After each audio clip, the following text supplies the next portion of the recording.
I was having dinner with my daughter and her new husband at one of Seattle's most expensive restaurants, celebrating their honeymoon, when he stepped outside to take a business call.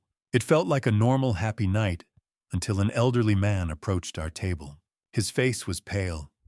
His hands were shaking. He slipped a folded note into my palm and whispered, "Your daughter is in danger. Get her out. Now." I didn't know who he was or why he was warning me. I didn't know how dangerous the man my daughter had married might be. But when you're a father, you trust your instincts. So I listened. That choice saved our lives. I appreciate you staying with me. Before we continue, tell me in the comments where you're watching from. I read them all. And a quick reminder, certain details in this story are enhanced for dramatic and educational purposes. Any connection to real names or places is unintentional, but the message behind it is something I hope stays with you. It was a cool October night in 2024 when everything I believed about safety, family, and control shattered in a single breath. For 28 years, I built houses across Seattle. I learned early that a structure is only as strong as its foundation. You pour concrete carefully. You measure twice. You check load-bearing walls. If you rush, if you cut corners, the building may look perfect, but eventually it cracks. I thought that principle applied to life. I believed I had built a steady, secure world for my daughter. I believed love, honesty, and hard work were enough to protect her. I was wrong. The restaurant Emma chose that night was the kind of place I would never have picked on my own. Soft amber lighting washed over exposed brick walls. The hum of low conversations blended with the delicate clink of wine glasses. The menu didn't list prices casually. You had to look for them. And when you did, you pretended not to react. It was elegant, controlled, expensive. Emma had always had refined taste. She got that from her mother, Sarah. 5 years had passed since Sarah died, but sometimes I still saw her in the way Emma tilted her head when she laughed. 3 weeks into her marriage, Emma looked radiant. Not just happy, secure, peaceful. The kind of glow I hadn't seen since before Sarah got sick. That glow meant everything to me. When I walked her down the aisle just 3 weeks earlier, I had told myself I was giving her into good hands. So why did my stomach feel like concrete sinking in wet ground? Dad, Emma said, with a soft laugh, catching me staring across the candlelight. "You're doing that thing again." "What thing?" I asked. "That inspection look." She nudged Adrian gently. "Like you're checking him for cracks in the drywall." Adrian chuckled easily. That was one of his gifts. He could laugh without tension. "I can handle it," he said smoothly. "Your dad just wants to make sure I pass inspection." He lifted his glass toward me. "Foundation's solid, Patrick. I promise." I smiled back, but my chest stayed tight. Adrian Carmichael had entered Emma's life 6 months earlier. 6 months. From first date to engagement to wedding.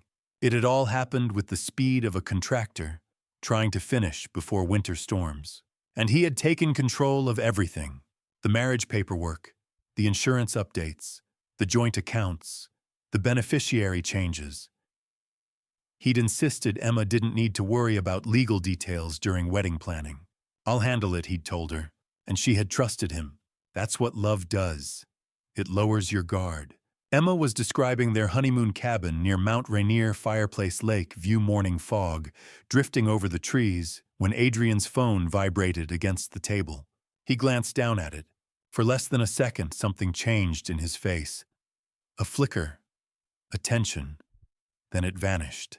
"I'm sorry," he said, already pushing back his chair. "It's about the Henderson property. I have to take this." Emma's voice held mild disappointment, but no suspicion. On a Friday night, real estate doesn't sleep. He leaned down and kissed the top of her head. 2 minutes. I watched him walk toward the entrance phone pressed to his ear. Through the glass doors, I saw him step into the misting drizzle outside, and that's when I felt it. The sensation that someone else was watching. At the table beside us sat an elderly man I'd noticed earlier in passing. Silver hair, worn cardigan, a bowl of soup barely touched. His hands trembled slightly as they held a folded piece of paper. He wasn't looking at me. He was staring at Emma, not admiringly, desperately. Before I could process it, he stood. For a man his age, he moved with surprising urgency. He slipped between tables, ignoring the startled looks from other diners. I half rose from my chair, ready to intervene if he came too close to my daughter. But he didn't look at her. He locked eyes with me, and I saw something that chilled me straight to the bone. Fear, not mild concern, not confusion, terror. His hand shot forward and grabbed mine on the table. His grip was cold and stronger than I expected.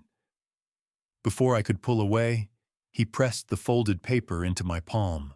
"Your daughter," he whispered, voice barely audible under the restaurant's soft music. His eyes flicked toward the glass doors where Adrian stood in silhouette. "Read this. When he comes back, you leave." "What are you?" I began. "A father knows," he said more firmly. "Trust your gut. Don't ignore it." Then he let go.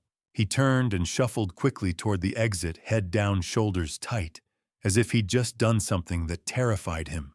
"Dad." Emma's voice broke through my shock. Who was that? I stared at the folded paper burning against my skin. Through the window, Adrian ended his call. He straightened his jacket. That familiar smile slid back into place like it had never left. We had seconds. My hands trembled as I unfolded the note beneath the table, shielding it from Emma's view. The handwriting was uneven but readable. "Your daughter is in danger. The man she married has ended lives before 3 women I know of. He marries them, gains control of their assets, then they die in accidents. Check her accounts. Check her insurance. Check every document she signed. They move quickly once it begins. There is an address below. Come tonight if you want proof. Please get her away from him. Now." An address was written underneath. Southeast Seattle. My pulse pounded in my ears. 3 women? Accidents. Money. Outside, Adrian reached for the door. Dad, Emma leaned closer. "You look pale." "What's wrong?" I looked up at her. My little girl. My only child. The same face that had looked at me with total trust when I ran behind her bike, steadying the seat, promising I wouldn't let her fall. She had signed everything he put in front of her. Adrian pushed the door open and stepped back inside. Warm air swallowed him. His expression was calm, polished, controlled. I had spent decades walking through houses just before final inspection. Sometimes everything appeared flawless. The paint smooth, the beams aligned. But if you'd built enough homes, you learned to sense weakness before it showed. A subtle shift in the floor, a tension in the frame. Something about this felt the same. Adrian approached the table, smile effortless. "Sorry about that." The folded paper felt like a brick in my hand. Every instinct in me screamed the same warning move. We didn't have minutes. We had seconds. Sometimes you don't have proof. Sometimes you don't have logic. Sometimes as a father you just know. And in that moment I made my choice. The moment Adrian disappeared through that glass door, the clock in my head started ticking. 60 seconds, maybe less, before he'd finish his call and turn around. 60 seconds to convince my daughter to abandon her honeymoon dinner and trust a father's instinct over everything her heart was telling her. I didn't have time for subtlety. "Emma," I said, my voice cutting through her thoughts about the dessert menu. "We need to leave. Right now." She blinked, her smile faltering. "What, Dad? We haven't even..." "Now, sweetheart." I was already standing, pulling cash from my wallet and tossing it on the table. "We're going." "Dad, what's going on?" "Are you sick?" Through the window, Adrian's silhouette shifted under the streetlights. He angled back toward the entrance. 30 seconds, maybe less. I leaned across the table. "Emma, do you trust me?" She stared at me. "Dad, you're scaring me." "I know, I'm sorry. But answer me. Do you trust me?" Something in my voice made her really look at me. I watched memories flicker behind her eyes, every promise I'd kept, every nightmare I'd chased away. She nodded slowly. "Yes, always." "Then stand up and follow me. No questions, not here." She glanced toward Adrian outside, then back at me. Confusion battled loyalty. But my daughter has never gone back on her word. Okay, she whispered, reaching for her purse. I scanned the restaurant mapping exits. Walking out the front wouldn't work. Adrian would see us the moment he turned around. I needed distraction. I needed movement. I needed chaos. There it was. The red handle near the restrooms. Fire alarm. 28 years in construction meant I knew the consequences. False alarm. Fines. Maybe worse. But my daughter's life was folded in the paper inside my pocket. Sometimes being a good father means breaking the law. Stay close, I said, gripping her hand.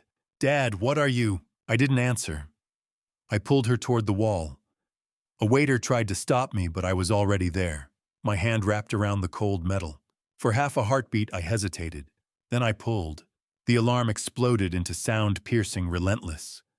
Strobes flashed, turning the elegant dining room into a stuttering nightmare of light and noise. For 1 second, everyone froze. Then panic. Chairs scraped. Glass shattered. People surged toward the exits in a single, desperate wave.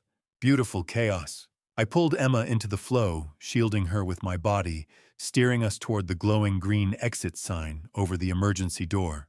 Dad! She shouted. What did you do? Saving your life, I yelled back. We hit the crash bar together and stumbled into the October drizzle. The alley behind the restaurant was narrow and dark, lit only by a flickering security light. The exit alarm joined the symphony, echoing against brick walls. Rain soaked us instantly. Emma stood there, breathing hard, eyes wide. Dad, she whispered. What is happening? Before I could answer, heavy footsteps pounded behind us. Emma. Adrian. I pulled her into the shadows beside a dumpster and pressed a finger to my lips. Through the open door, Adrian's silhouette appeared backlit by flashing lights. He stepped into the alley, phone flashlight slicing through the rain. Emma, louder now. Baby, where are you? The front of the restaurant must have been chaos fire trucks evacuating diners, but he'd come to the back. How did he know? Emma trembled beside me. I felt her wanting to call out to fix this. I tightened my grip and shook my head. Adrian stepped farther into the alley. The flickering light caught his face. The worried husband was gone. What replaced it was cold and focused.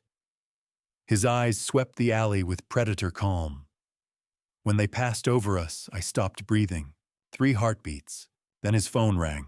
He swore and answered. What? No, I'm looking for them. I don't know, she just disappeared. Yes, with her father. The alarm went off. I'll find them. Give me a minute. His voice moved back toward the door. I waited 30 seconds, then pulled Emma from hiding. We moved quickly toward the far end of the alley. My truck was parked a block away. We reached the side street and I glanced back. Through the rain and flashing lights, Adrian pushed through the crowd, out front, scanning faces. For a second, his eyes swept our direction, and his face, God. The charm was gone. The warmth, the easy smile, the perfect son-in-law mask erased.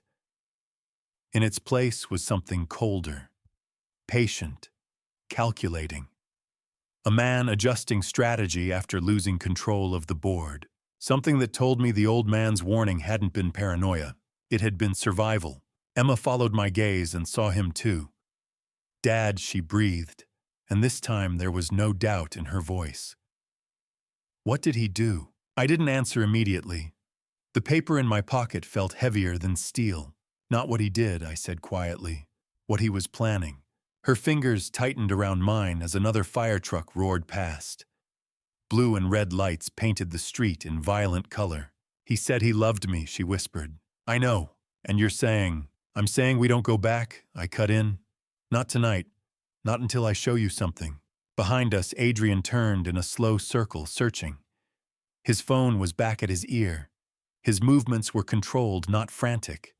A hunter who knew his prey was close. My pulse hammered, but my mind was clear. He wasn't panicking. He was recalculating. Truck, I said. We moved. Fast, but not running. Running draws eyes. When we reached it, I unlocked the doors and ushered her inside. Rain drummed on the roof as I started the engine. Across the intersection, Adrian stepped off the curb, scanning the line of parked vehicles. For one terrible second, his gaze paused on my truck. Then another siren wailed, and a cluster of diners rushed between us, breaking his line of sight. I pulled into traffic. In the rearview mirror, I watched him shrink in the storm of lights and sirens. He stood still in the chaos, phone pressed to his ear face, expressionless. Waiting, planning. Emma stared straight ahead, silent now, the trust she'd given me settling like armor around us both. I tightened my grip on the steering wheel. Whatever game Adrian thought he was playing, he'd just learned something important. I wasn't an old man imagining threats in shadows. I was a father who'd seen the predator behind the smile, and I was done pretending I hadn't. My living room had always been the safest place I knew. I built that house with my own hands 15 years ago, measured every beam, double-checked, every joint, reinforced the door frames, because I liked knowing the people inside were protected. But that night, as rain tapped against the windows and wind dragged wet leaves across the driveway, the room felt different. Smaller. Exposed. Every shadow stretching along the walls seemed alive, as if danger had followed us home and was waiting for the right moment to show itself. We hadn't spoken much during the drive back from the restaurant. Emma had stared out the passenger window, watching raindrops race each other down the glass. I kept my hands tight on the steering wheel and checked the rearview mirror constantly, too often. Every pair of headlights behind us made my pulse spike. Every turn I made, I expected someone to mirror it. No one did. Traffic thinned. Cars branched off. But the absence of proof didn't calm me. If anything, it made the silence heavier. When we pulled into my driveway, the house sat dark and quiet. It looked the same as it had that morning when I'd left for work, worrying about nothing more than a delayed lumber shipment and finishing the Henderson project before winter storms set in. That version of my life felt naive now, almost foolish. Emma followed me inside without hesitation. I locked the door, immediately slid the deadbolt into place, and walked room to room, checking windows. I tested the back door twice. Old habits, I told myself. When Emma was a kid, checking locks had been routine. Tonight it felt tactical, like I was preparing for something to push against them. "Dad," she said softly from the center of the living room. She was still wearing the dress from dinner, damp from the rain. Her mascara had smudged slightly beneath her eyes, and she looked younger somehow. Not the confident newlywed who'd walked into that restaurant glowing, but my little girl again, confused, and waiting for me to explain the world. "I need you to tell me what's happening," she said. "Right now." I took the folded note from my jacket pocket and smoothed it out on the coffee table under the lamp. The paper looked more fragile here in my living room than it had in that candlelit restaurant, but the words felt heavier. "We read the warning," I said, "but there's more here than just fear." I tapped the address at the bottom. "Someone wants us to go here. Tonight." "Who was that man?" Emma asked. "Why would he?" Her phone buzzed. The sound cut through the room like a siren. Adrian's name lit up the screen. His smiling photo, taken the night he proposed, filled the display. For a second, everything inside me wanted to believe this was all a misunderstanding, that he was calling because he was worried, that he loved her. Emma reached for the phone. "Don't," I said immediately. She looked at me. "Dad, I have to answer him." The fire alarm went off. We left. "He probably thinks something's wrong." "Something is wrong," I replied, sharper than I meant to. I forced myself to steady my tone. "Emma, that note told us to check your accounts. Before we talk to him, before we explain anything, I need you to look. My bank accounts." Her brows furrowed. "Dad, what does that have to do with—" "Please," I said. I didn't care how desperate I sounded. "If I'm wrong, we call him. We apologize. We fix this. But if I'm not—" I couldn't finish the sentence. Her phone buzzed again. Second call. The vibration echoed across the glass coffee table.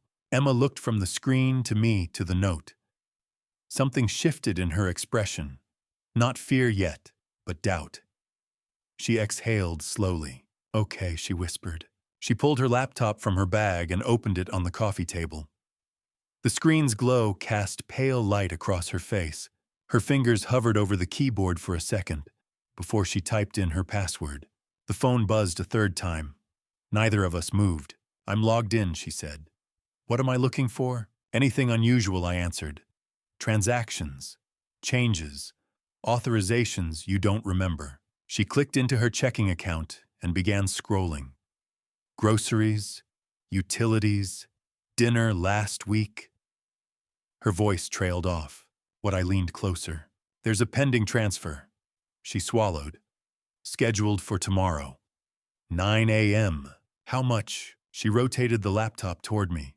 $65,000. The number didn't just sit there, it hit. That was nearly everything she had built over years of working, saving, being responsible. I'd taught her about emergency funds, about never letting anyone else control her finances. I'd thought she understood. I didn't authorize this, she said immediately. Dad, I swear. I know you didn't. I said, though my heart pounded hard enough to shake my ribs. Click details, I told her. She did. The authorization date showed 3 days earlier, 3 days into her marriage. The digital certificate carried her name, her signature, the insurance paperwork, she whispered. Adrian brought home forms, said we needed to update everything now that we were married. Beneficiaries, policies, accounts. He said he'd handle the digital submission because I was tired. Her voice began to crack. I signed on his laptop. The phone buzzed again. Fourth call. Check the savings, I said. She clicked into the next account. New restrictions appeared added 3 days ago. Any withdrawal over $500 required secondary authorization. Secondary authorizer Adrian Carmichael. Emma froze. Investments, I said quietly. She opened the investment portfolio. Beneficiary updated 3 days ago. Changed from me to Adrian. Her breathing became shallow. Life insurance, I said. She navigated to the company portal.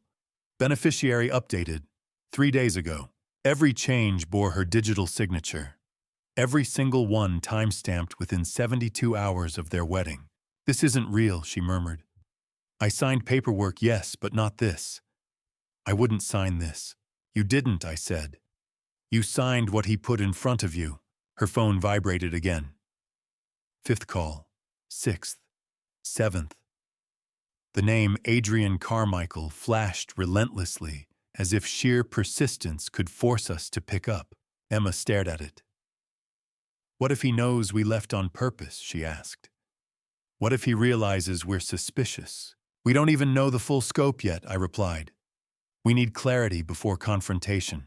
She clicked through more accounts. Retirement, small brokerage, even her credit card. Everything showed subtle adjustments, permissions, shared access, beneficiary shifts. Each one legally binding. The pattern was undeniable.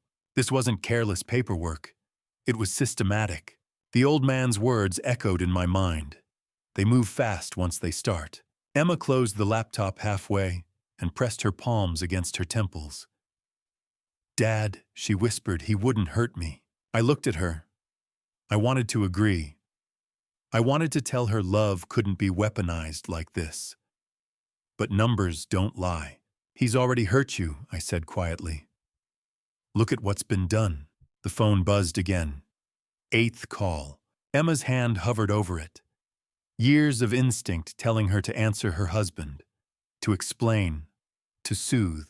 Emma, I said firmly, look at the screen. Really look. She did, and I watched something shift inside her. Trust draining out. Reality settling in. The phone stopped buzzing. The silence that followed was worse. What if running was a mistake? She asked softly. What if that tipped him off? Then we adapt, I said, though. My mind raced. But ignoring this would have been worse. She opened the laptop again, scrolling back to the pending transfer. $65,000 scheduled to disappear in the morning. 3 weeks into marriage. 3 days after signing documents. It wasn't random. It was preparation. The phone lit up again. Ninth call. Neither of us moved. We sat there in the dim light of my living room, the rain still whispering against the windows, staring at the evidence that had just torn open her new life. The man she had married hadn't just merged finances. He had taken control. And if the warning was true, if finances were only the first step, then this wasn't about money at all. It was about timing. And whatever came next. We need to move, now! The decision came out of me before I could second-guess it. Emma's earlier question, what if he knows, had settled something in my mind. If Adrian sensed even a flicker of suspicion, whatever protection that folded note had offered us would evaporate. The address scrawled at the bottom wasn't just information. It was leverage. And leverage only worked if you acted before the other side realized you had it. Within minutes, we were in motion. Emma packed in silence. I told her to take only what she could carry easily, an overnight bag, essentials, her laptop. No sentimental items, no extra clothes. We weren't moving out. We were investigating. But urgency hung in the air like smoke. Adrian called twice while she was upstairs. The sound echoed down the hall, each time vibrating against hardwood floors. Emma came down with her bag half-zipped phone in hand, watching his name light up her screen. We didn't answer. By the time we pulled out of my driveway in my truck, he had called again. The drive across Seattle felt longer than it should have. Streetlights streaked across the windshield as the rain intensified, droplets smearing under the wipers in rhythmic arcs. The city slowly changed around us. The neighborhoods grew older. Houses sat closer together. Porch lights flickered over cracked sidewalks. The air itself seemed heavier. Emma sat rigid in the passenger seat, staring at her phone like it might explode. Another call came through. Then another. Each one went unanswered. "Keep it silent," I said quietly. She nodded.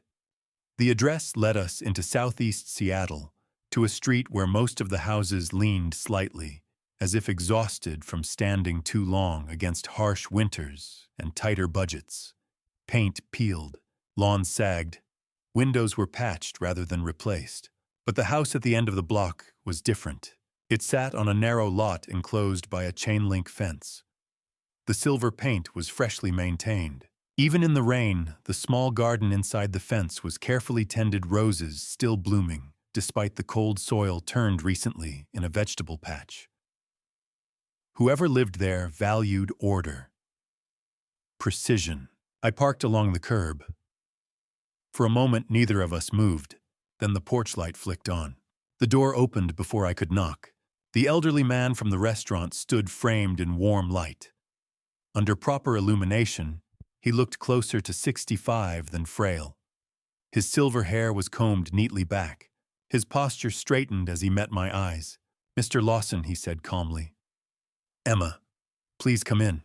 The fact that he knew our names tightened something in my chest. Inside the house was modest but spotless. Hardwood floors shone under soft lamplight. Old furniture well-maintained, carefully positioned.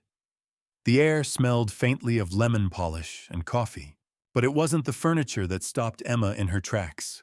It was the walls. Photographs covered nearly every inch of the living room walls. Dozens of them. Arranged in straight rows, evenly spaced like an exhibit. Young women smiled out from the frames. Wedding gowns, graduation robes, hiking trails, beach sunsets. Each photo had a small handwritten label beneath it. Names. Dates. Emma's breath caught. "My name is Henry Foster," the man said, gesturing for us to sit. His hands trembled slightly as he poured coffee from a carafe on the side table, but his voice remained steady. "I understand how this must feel. I promise you everything I am about to show you is documented." He walked to the first photograph, a brunette in a white wedding dress, smiling radiantly. "Lauren King," he said. "She married Adrian Carmichael 10 years ago." My pulse quickened. 6 months later, she died. Carbon monoxide poisoning. A faulty furnace in their rental property. He placed a copy of a marriage certificate on the table. Then a death certificate, both stamped official, ruled accidental. Next came paperwork showing property transfers, investment accounts, a life insurance policy. Everything passed to Adrian Carmichael. $425,000, Henry said. Emma's hands curled into fists on her lap. Henry moved to the next photo, a blonde woman in hiking gear standing against the backdrop of Mount Rainier. Kayla Roberts. Married Adrian 7 years ago. 8 months later, she fell during what authorities called a routine hike. She knew the trail, had climbed it dozens of times. More documents appeared. Marriage certificate, death certificate, asset transfers. $380,000. Henry's movements were methodical, controlled. He stepped to the third photograph, a red-haired woman in doctoral regalia. Nicole Turner, research scientist. Married Adrian 4 years ago. Less than a year into marriage, she died of an apparent prescription overdose. Opiates combined with alcohol. Again, the paperwork followed. $315,000. I did the math without meaning to. That's over $1.1 million. Henry nodded slowly. $1.12 million to be precise. Emma's face had gone pale. 3 women, she whispered. 4, Henry corrected gently. He reached for a thicker folder. The consistent link, he continued, is not only Adrian. It's his mother, Judith Carmichael. She's worked in the city records department for 17 years. Marriage licenses, death certificates, property transfers. She handles documentation most people never question.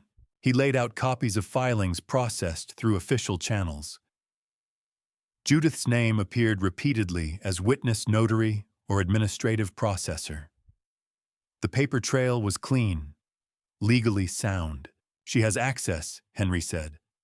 Access to alter timestamps, to backdate filings, to forge signatures if needed, to create documentation that survives audits. Emma shook her head slowly. That can't. It can, Henry said quietly. And it has. He explained the pattern clearly. Fast courtship, marriage within months, asset transfers within weeks, sometimes even before the ceremony, insurance policies updated, beneficiaries changed, and then, somewhere between 6 and 18 months later, an accident. Adrian would inherit everything, then he would disappear, let time blur suspicion, and start again. Why would she help him? Emma asked, voice barely audible. Money, Henry replied without hesitation. Likely 40% of each payout, nearly $500,000 across 3 cases. The room felt smaller. I looked at the photographs again.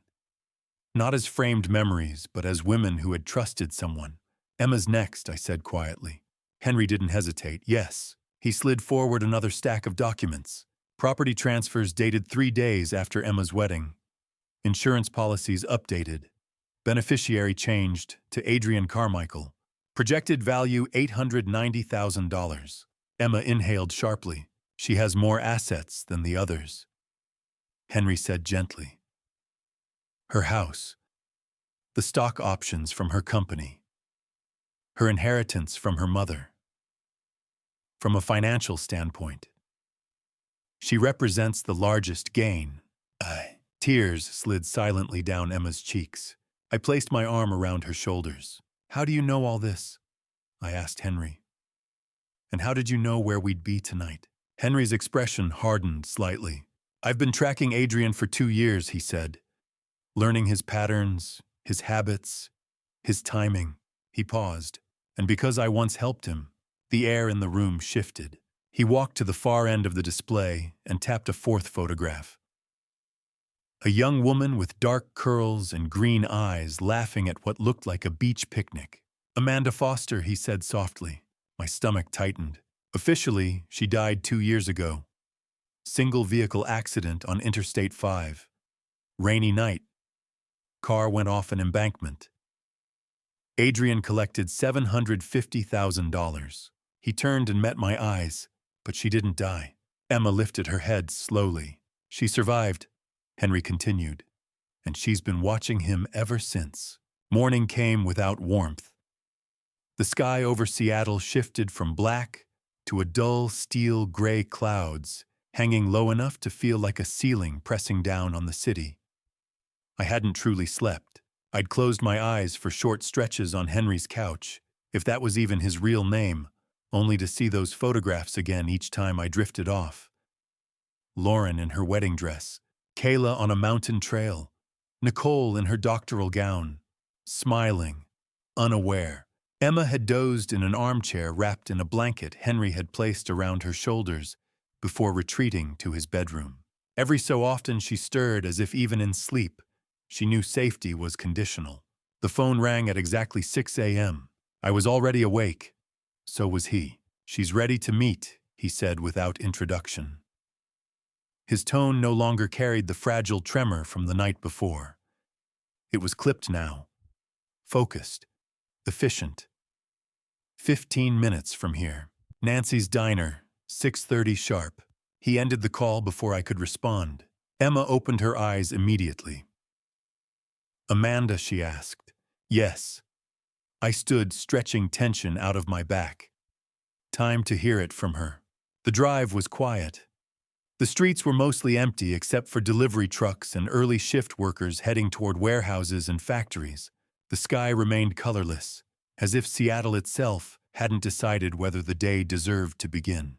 Nancy's 24-hour cafe stood where an aging industrial zone brushed up against residential blocks that had long ago stopped pretending to be charming. The neon sign flickered the Y in Nancy's cutting in and out. It was the kind of place where coffee was poured endlessly and questions were left unasked. Inside, the vinyl booths were cracked but clean. A waitress with silver hair pulled into a tight bun, nodded at us, and poured coffee without commentary. We slid into a booth near the back wall. Emma wrapped both hands around her mug, as though she could anchor herself to something solid. The steam rose and fogged the air between us. At 6:32, the bell above the diner door chimed. I looked up. The woman who entered bore little resemblance to the vibrant figure in Henry's photograph.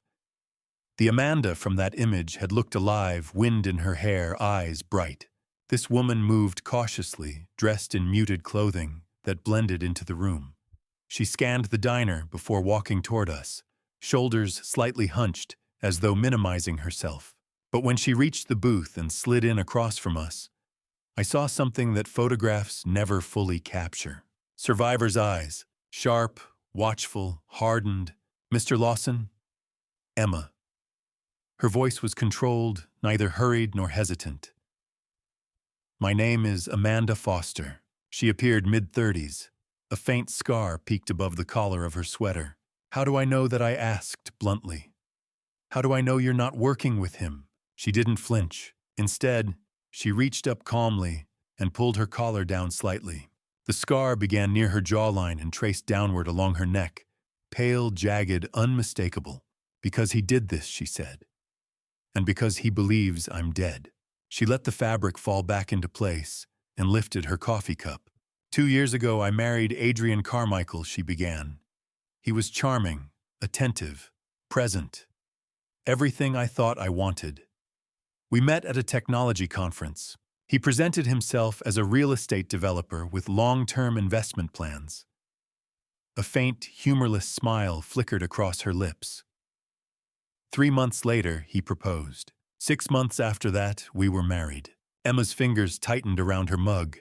3 months into the marriage, Amanda continued. He suggested a romantic road trip.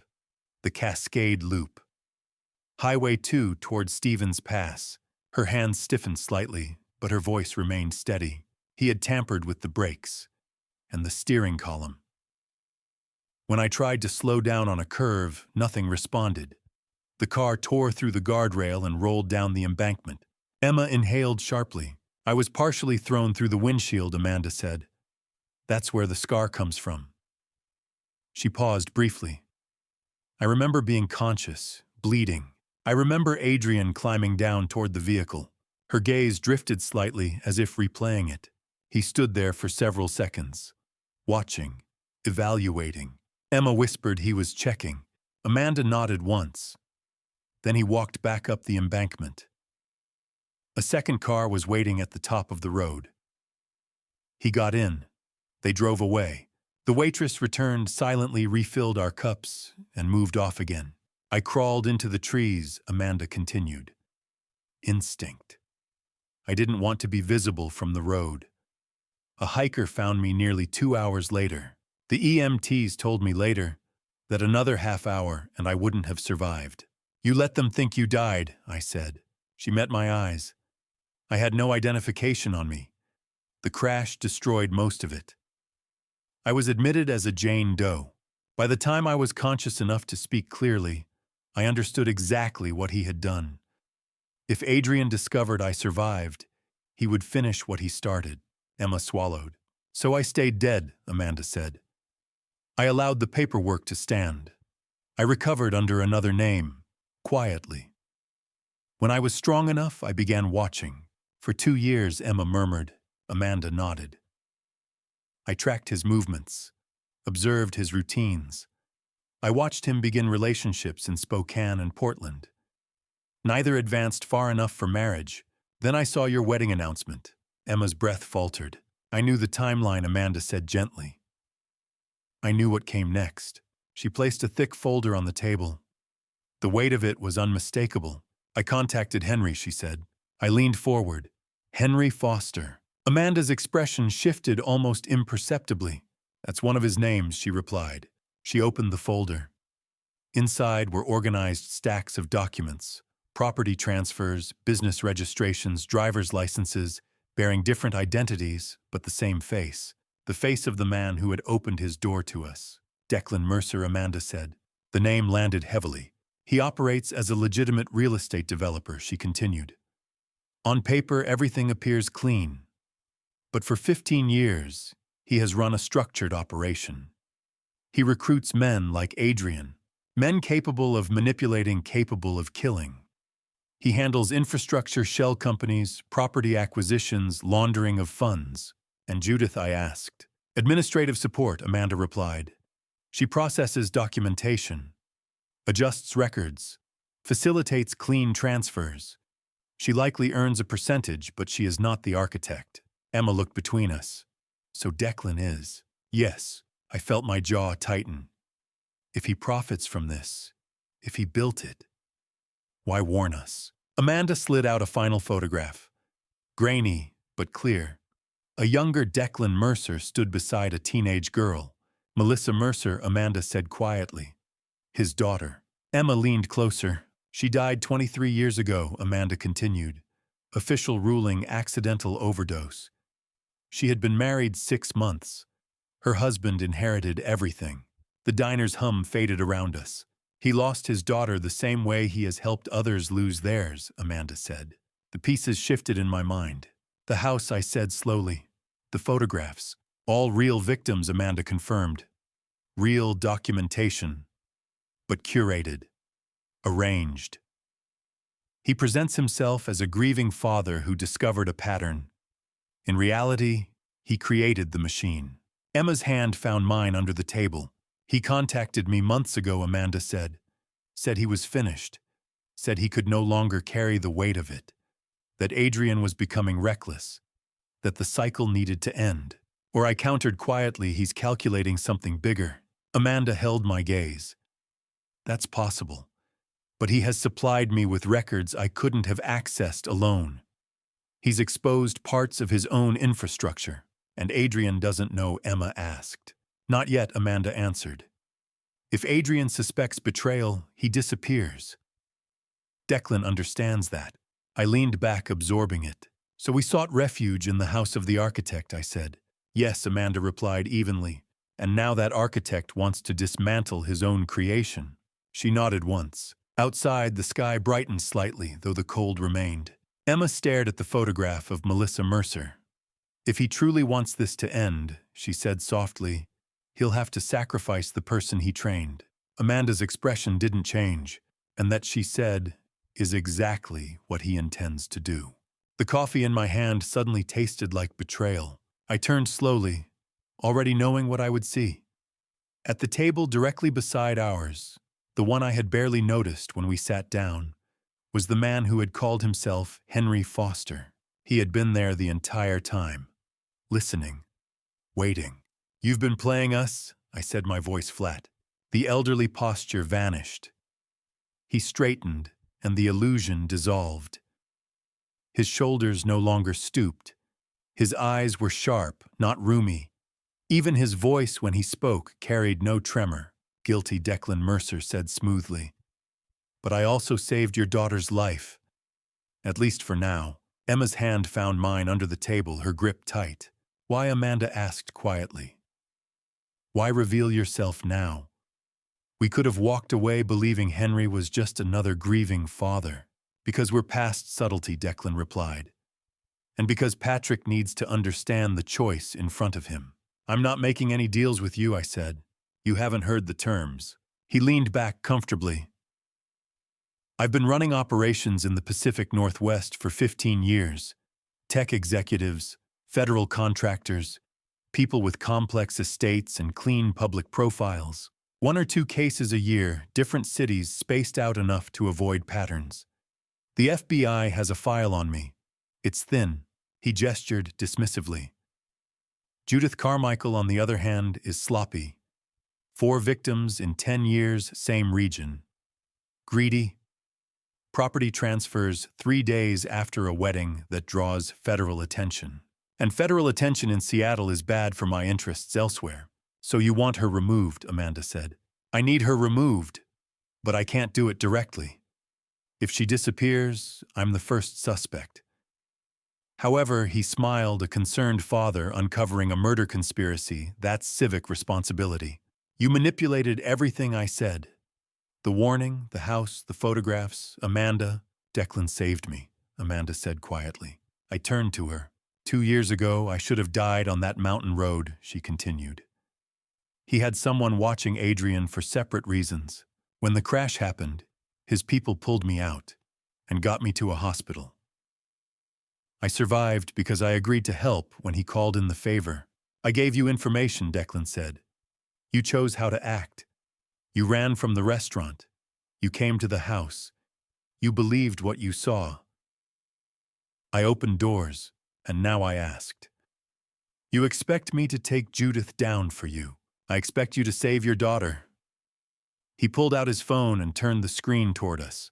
A live feed. Adrian's car parked outside a building I knew too well, Emma's apartment complex. He's been circling since midnight, Declan said calmly. He knows something is wrong. Judith will give the order within 24 hours. Maybe less. Emma went pale. You have 2 options, Patrick, Declan continued. Option 1, you work with me. We expose Judith completely. I provide additional evidence, things Amanda doesn't have. You take it to authorities. Judith goes to prison. Adrian follows. Your daughter lives. I disappear. And option 2, you refuse. You go to the police with what you have now. It's not enough for murder, maybe financial fraud at best. Judith and Adrian panic. They accelerate. And Emma becomes victim number 5. He stood buttoning his coat with precise calm. You have until 7 a.m. tomorrow. That's when Judith moves regardless. I know her patterns. And if I turn you in instead, I asked. Declan smiled faintly. Henry Foster doesn't exist. The house you visited has already been scrubbed. You can try, but time spent chasing me is time Adrian uses planning your daughter's accident. He stepped toward the door.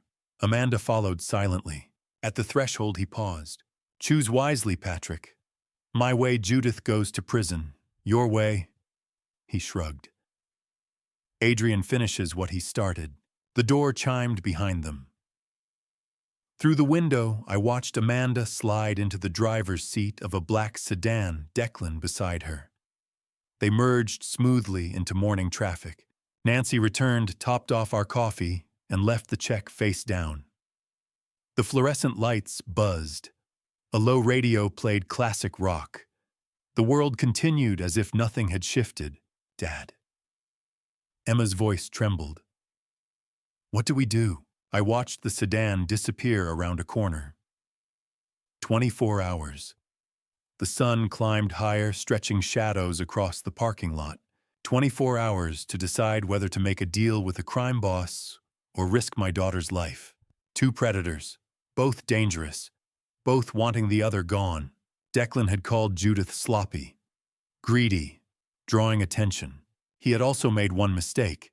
He had assumed I would choose between them. But maybe the way to beat two hunters wasn't to ally with one. Maybe it was to turn them on each other. I looked at Emma, brave, frightened, alive. I think I said slowly, "We let them believe we're choosing." Her brow furrowed. What does that mean? It means we make Declan think we're working with him. We make Judith think we're running scared. And we give both of them just enough truth to make them doubt each other. Emma stared at me, understanding dawning. Divide them, she whispered. Yes. Declan relied on patterns. Judith relied on paperwork. Adrian relied on control. If we disrupted all three at once, maybe they'd turn inward instead of outward. 24 hours. Enough time to set a trap, but only if we moved first. Nancy's check sat between us. The world outside brightened with indifferent sunlight. I reached for my phone. First I said we call Declan back. Emma swallowed. And tell him what? That we're in. Her eyes searched mine. Are we? No, I said quietly. We're just making him think we are. Outside traffic thickened with morning commuters, unaware that somewhere between them, two criminal operations were preparing to move. And for the first time since this nightmare began, I felt something that wasn't fear. Strategy. For most of the morning, I turned Declan's offer over in my mind, like a piece of broken glass, sharp from every angle.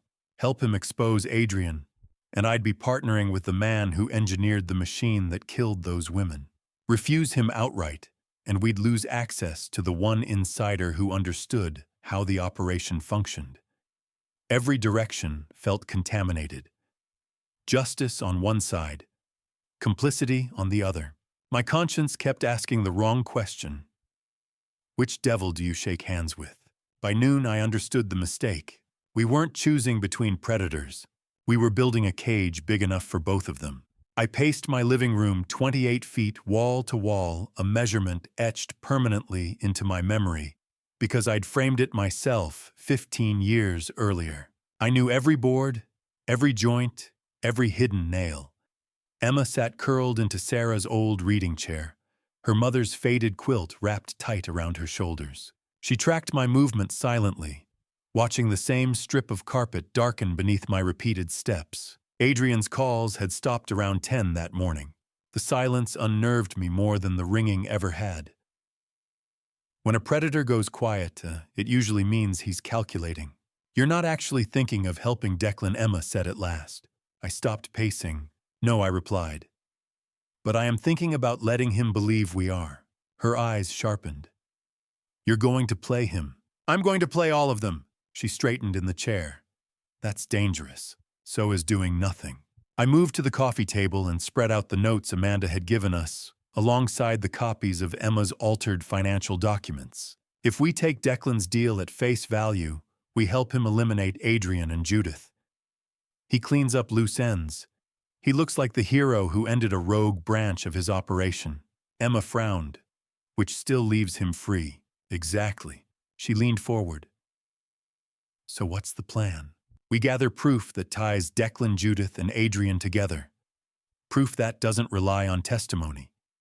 Proof that can't be erased or dismissed as coincidence. Judith's office, Emma said immediately. Yes. The city records building downtown rose from my phone screen as I pulled up its layout. 4 stories. Built in the late 90s. Renovated in 2012. Judith worked in property and transfer on the 4th floor, room 412. Standard municipal security, I muttered. Keycard access after hours. Cameras in hallways. 1 guard per shift. Emma stood and joined me, studying the floor plan. If we expose them publicly at the same time, they won't have room to shift blame. We need scale, I said. Witnesses. So many witnesses that burying it becomes impossible. My phone buzzed. Amanda. I answered and put her on speaker. Tell me you're calling with something useful, I said. Both useful and urgent, she replied. There was tension in her voice. Declan believes you're considering his proposal. He's expecting a decision by tomorrow morning. He won't get the answer he expects. I figured, she said. Which is why you need this. There was background noise traffic, maybe a park. Judith works late Tuesdays and Thursdays. Amanda continued. Never weekends. Tonight's Thursday. Security guard named Carl does rounds every 40 minutes. Cameras in main corridors, stairwells and lobby. None inside individual offices. Budget cuts. Cleaning crew leaves by 11.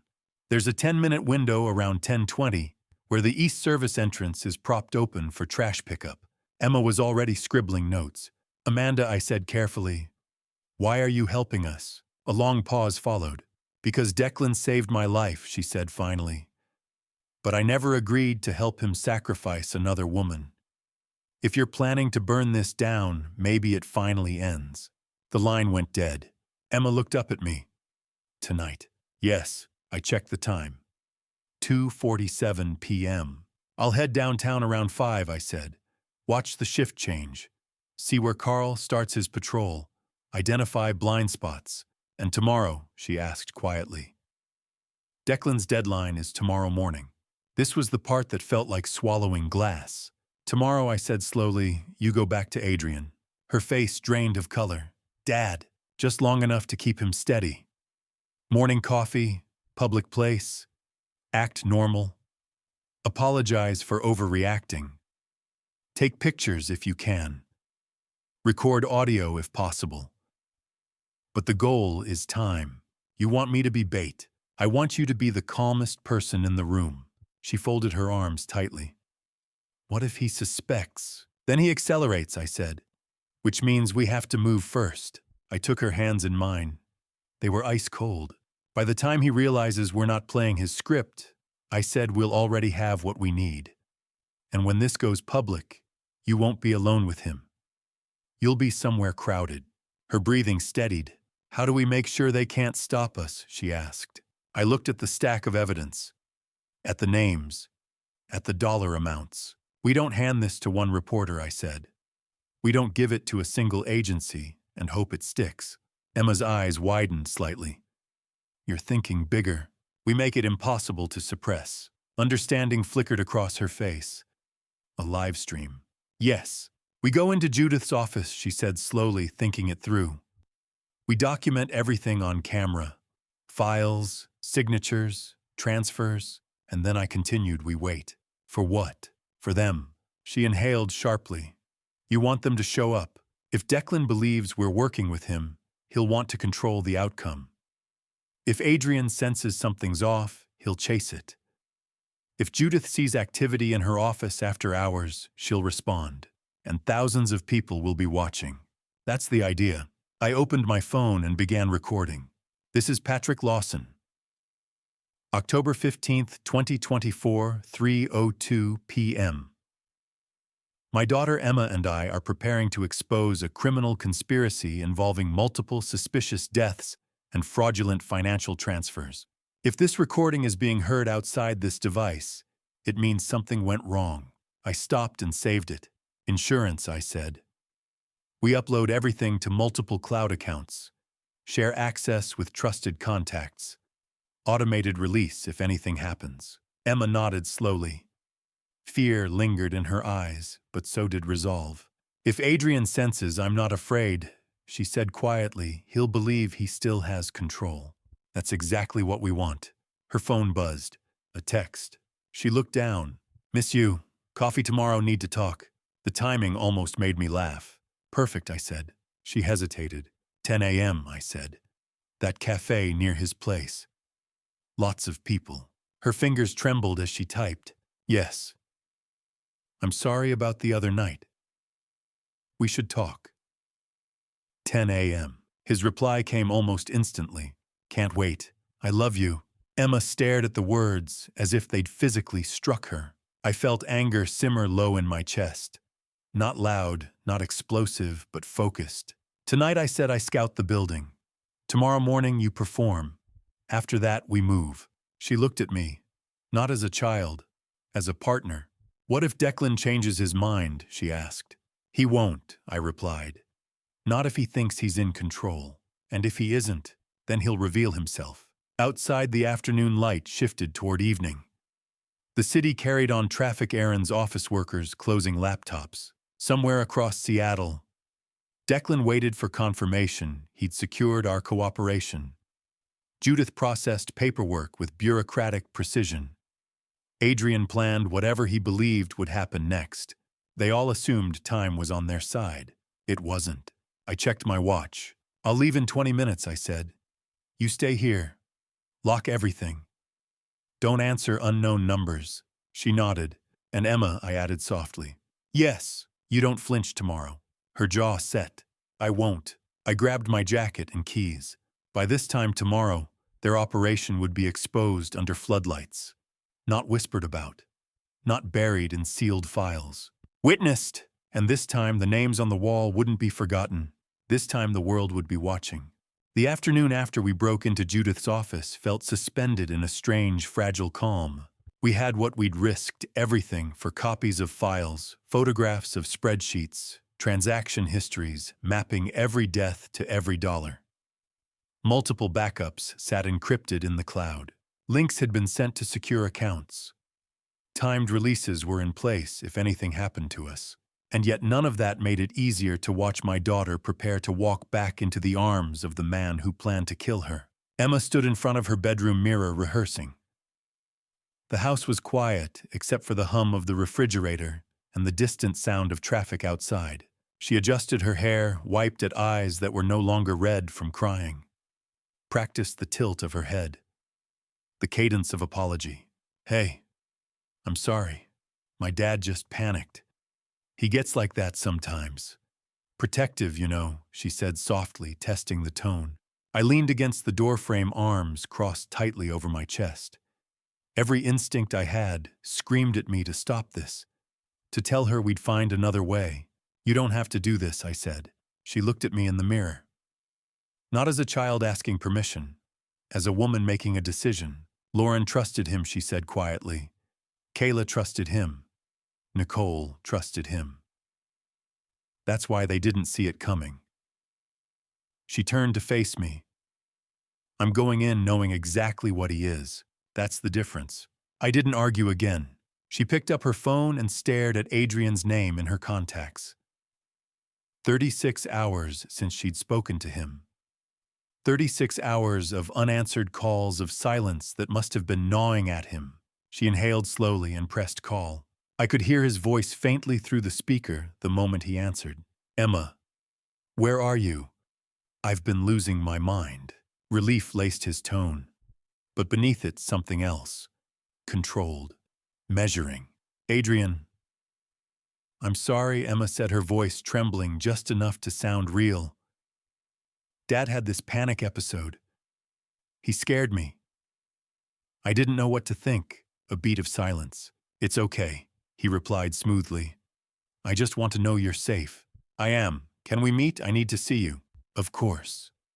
"The cafe near my place, 2 o'clock. "Perfect." She ended the call and looked at me. "He wants to believe me," she said. "That's his weakness," I answered. At 1:45 we left. I followed her car at a distance, careful not to draw attention. The cafe sat on a corner across from Adrian's apartment building. Lots of windows, lots of foot traffic. I parked across the street with a clear line of sight inside. My phone was mounted on the dash camera angled toward the entrance. Recording. Adrian arrived first. He chose a table that gave him visibility of the door and the sidewalk outside. He checked his reflection in the dark surface of his phone screen. Ran a hand through his hair. Adjusted his watch. He looked like a man preparing for reconciliation. At exactly 2 o'clock, Emma walked in. Adrian stood immediately. His expression transformed concern, warmth, just enough hurt to appear sincere. He pulled her into an embrace that looked protective, even tender. She let him. From where I sat, it was like watching a performance through glass. Their mouths moved, but I couldn't hear the words. I read posture instead. Emma's shoulders slightly drawn inward, Adrian leaning closer, his hand finding hers across the table. Coffee arrived. Emma laughed once, soft, convincing. Adrian relaxed visibly. 20 minutes passed. Then Adrian leaned forward and said something that made Emma nod slowly. He gestured toward the street, toward his building. My chest tightened. She hesitated just enough to appear uncertain. Then she agreed. They stood. He paid. His hand rested lightly on the small of her back as they stepped outside. I counted to 30 before starting my engine. Adrian's building was modern glass steel secure entry. I parked down the block where I could see the third-floor windows. I texted her, "I'm here." 3 dots appeared. "I know." Then going up. The next 2 hours stretched endlessly. Every scenario played out in my head. Every possible outcome. I checked the time every few minutes. Watched the windows. Waited. Later, Emma told me what happened inside. Adrian had been flawless. He offered wine, put on low music, spoke gently, apologized for any misunderstanding. Then he brought out folders, paperwork spread neatly across a glass coffee table. Insurance updates, he'd said casually. Now that we're married, we should finalize everything. Standard stuff. Emma had tilted her head, confused. It looks complicated. It's routine, he assured her. We just need to complete it soon. Before the hiking trip. The hiking trip. Her phone was tucked inside her purse camera lens, angled through a small opening. It silently captured everything. When Adrian stepped into the kitchen to refill wine glasses, Emma moved. Quick, controlled. She flipped through the stack of documents, photographed every page, spreadsheets, names, dollar amounts, timelines. And at the bottom of one page, in Adrian's precise handwriting, Emma Lawson, net worth, $890,000. Timeline, 3 days, method. Hiking accident, North Cascades, date. October 18th, 3 days. He had already mapped it out, trail locations marked. Forecast conditions noted. A curve in the path where cell service dropped. A section of terrain steep enough to mimic a fall, meticulous, clinical. When he returned, she was seated again, pretending to read a harmless dental insurance update. He watched her sign. "See," he said with a smile. "Easy." She stayed another hour, listened, laughed, let him kiss her goodbye at the door. At 4:47 p.m., my phone buzzed. I stepped out of the truck and met her halfway down the block. The moment she reached me, the facade dissolved. She was shaking. "I got it," she whispered. We climbed into my truck. She opened her phone and handed it to me. I scrolled. Lauren King, Kayla Roberts, Nicole Turner, each name listed beside projected payout totals. Then additional names. Women he had researched. Estimated assets beside each one like they were business prospects. And finally Emma's page. October 18th, 3 days from now. He kept talking about hiking, she said, her voice hollow. Said it would be romantic. Just us. I thought. She shook her head. He's already chosen the spot. I stared at the details. Weather patterns, backup dates, even contingency plans. It was written like a project outline. He accelerates when he senses movement, I said quietly. Emma's eyes were glassy, but steady. He thinks I signed the updates. He thinks I'm coming hiking. I pulled her into an embrace. She felt smaller than she had that morning. You were incredible, I told her. You did exactly what we needed. She pulled back and wiped her eyes. We have proof from Judith's office, she said. And now this. Both ends of the chain. I nodded slowly. 3 days. That was his schedule. But we weren't waiting. We move tonight, I said. Her gaze locked onto mine. No more delays. No more delays, she agreed. Across the city, Adrian likely believed he had regained control. That his timeline remained intact. He had no idea that the very plan he'd written out so confidently was now sitting in my hands. 3 days. He thought he had 3 days. He didn't even have one. That afternoon, after Emma finally drifted into a shallow, exhausted sleep on the couch, I grabbed my keys and headed downtown.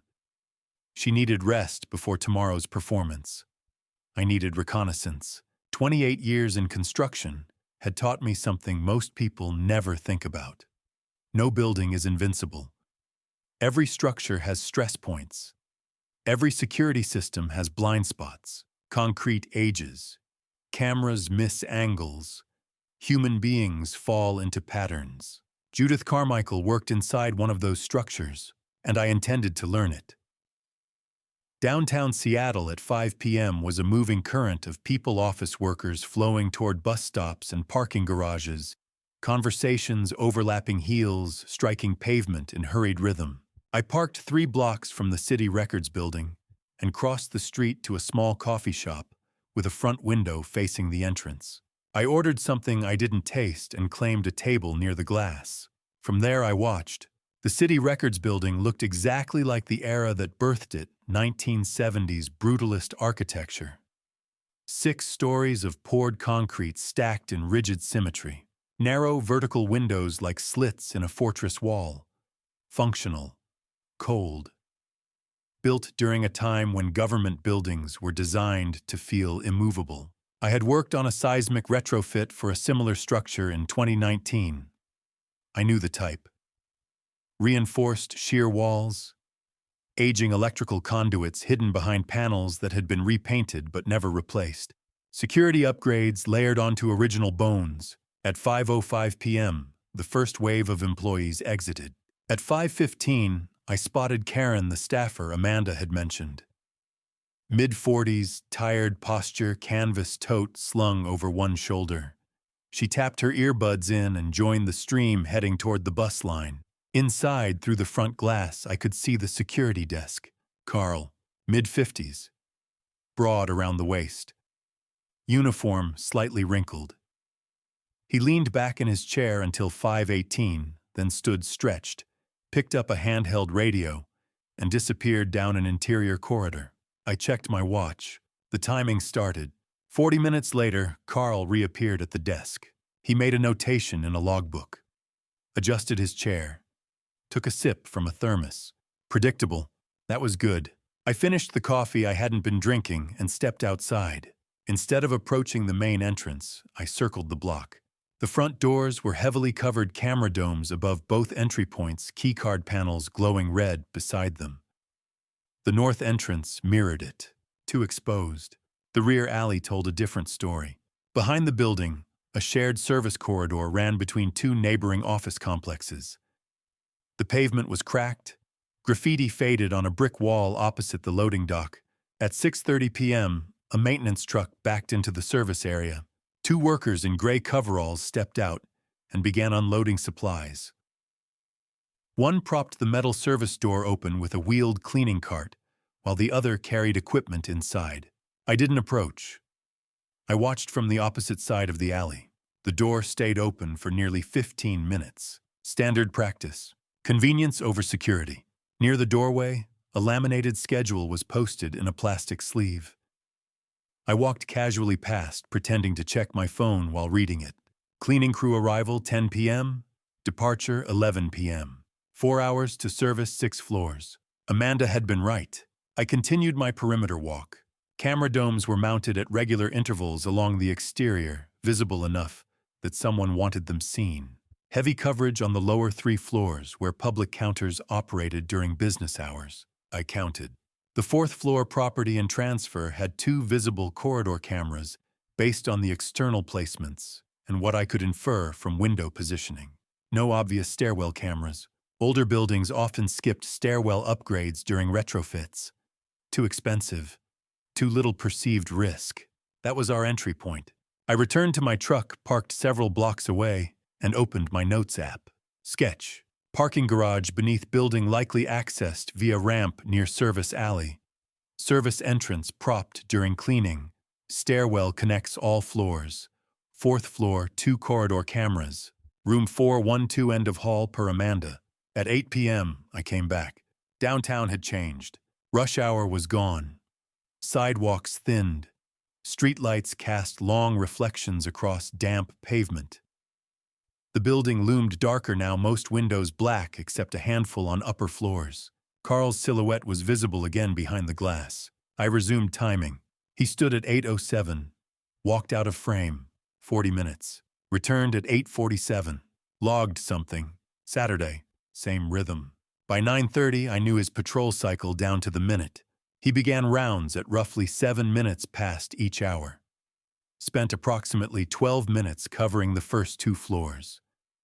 Another 10 on floors 3 and 4. Brief pause near the stairwell on 5.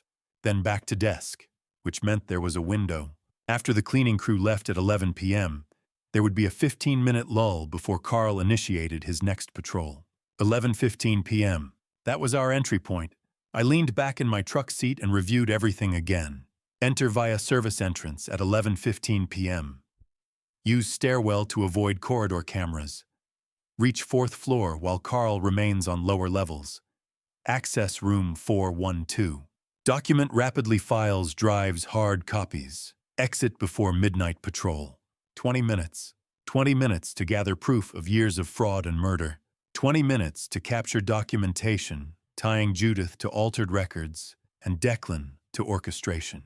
20 minutes to secure my daughter's future. One deviation, Carl decides to check stairwell early. Cleaning crew lingers. A door doesn't open as expected. We lose more than evidence. I started the engine and let it idle. Seattle's skyline glowed softly in the distance. People moved along sidewalks unaware of the battle unfolding in a quiet municipal building. I drove slowly through downtown, memorizing streets and escape routes. Left on Cherry, right onto 4th. Back alley cut through if needed. Then I headed home. As I passed restaurants filled with couples laughing over dinner and theaters where movie posters promised escape, the contrast hit hard. Emma should have been living that life. Planning a honeymoon extension? Picking out furniture? Instead, she was rehearsing lines to deceive a man who had penciled in her death like an appointment. By the time I pulled into my driveway, the sky was nearly black. 2 hours until 11:15 p.m. 2 hours to finalize equipment? 2 hours to tell my daughter I loved her in case. Inside, Emma was awake again, sitting upright on the couch. "You went," she asked. "I went," I said. "And it's doable." Her shoulders straightened slightly. I laid out the plan in detail, timing patrol cycles, stairwell access, camera placements. She listened carefully, absorbing each piece. "We stick to schedule," I said. "No improvisation." She nodded. "And if something changes?" she asked. "Then we abort," I replied firmly. "We don't risk exposure unless we can control it." I checked my watch. 10:05 p.m. We packed lightly phones, fully charged small flashlight gloves. Cloud backups confirmed. Evidence uploaded. I looked at her one more time. "You don't have to come," I said quietly. She shook her head. "I'm not letting you do this alone." 2 hours earlier, I had been a contractor scouting a building. Now I was a father preparing to break into one. Not because I thought I was brave, not because I believed I couldn't fail, but because Emma's name sat on a spreadsheet inside that building with a dollar amount beside it. Because Lauren King never saw it coming. Because Kayla Roberts trusted a man who led her to a cliff. Because Nicole Turner died believing she was loved. Because Amanda Foster survived when she wasn't supposed to, and had carried that burden long enough. Sometimes protection means locks and alarm systems, and sometimes it means walking directly into darkness and pulling the truth out by its roots. 11:15 p.m. approached. 28 years of building structures had taught me how they stood. Tonight I would learn how to break into one. And if everything went according to plan by morning, the walls Judith had hidden behind for years would no longer protect her, or Declan, or Adrian. By tomorrow, their fortress would belong to the light. 11:15 in downtown Seattle felt like standing at the bottom of something vast and cold, like the ocean floor pressure from every direction. Darkness pressing close, silence so complete it felt artificial. Emma sat beside me in the truck on sub-level B2 of the City Records building garage, a USB drive tucked into her coat pocket, her face pale beneath the brim of her baseball cap. Fear was there unmistakable, but so was resolve. "Ready?" I asked. Knowing readiness had nothing to do with it. She swallowed and nodded. "Let's end this." We had parked far from the cameras I'd identified earlier that evening. I'd memorized their angles during reconnaissance, mapped blind spots, counted seconds between sweeps. We wore dark clothing, not theatrical disguises, just enough to dissolve into shadow if someone glanced our way. When we stepped out of the truck, the concrete garage swallowed sound. Every footstep echoed more loudly than it should have. "Stay close," I murmured. "If something goes wrong, you run. Don't wait for me." "We both run," she said firmly. The service entrance door stood exactly as it had earlier, metal slab paint, chipped at the edges, propped slightly open by a wooden wedge left by maintenance. I eased it wider, pausing for the sound of alarms. None came. We slipped inside and closed it gently behind us. The corridor beyond smelled faintly of disinfectant and aging concrete. Emergency lighting cast a dull green tint across cinder-block walls. The cleaning crew had left minutes earlier. The building felt abandoned, hollow. I found the stairwell door solid steel, no glass panel, no visible camera. The kind of oversight common in older municipal buildings upgraded piecemeal over decades. I pressed the handle slowly. The hinges creaked softly and Emma flinched. Inside the stairwell, the air was cooler.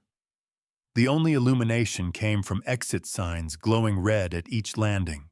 Our footsteps on the metal stairs sounded too loud in my ears, despite careful placement. Second floor. I paused, listening.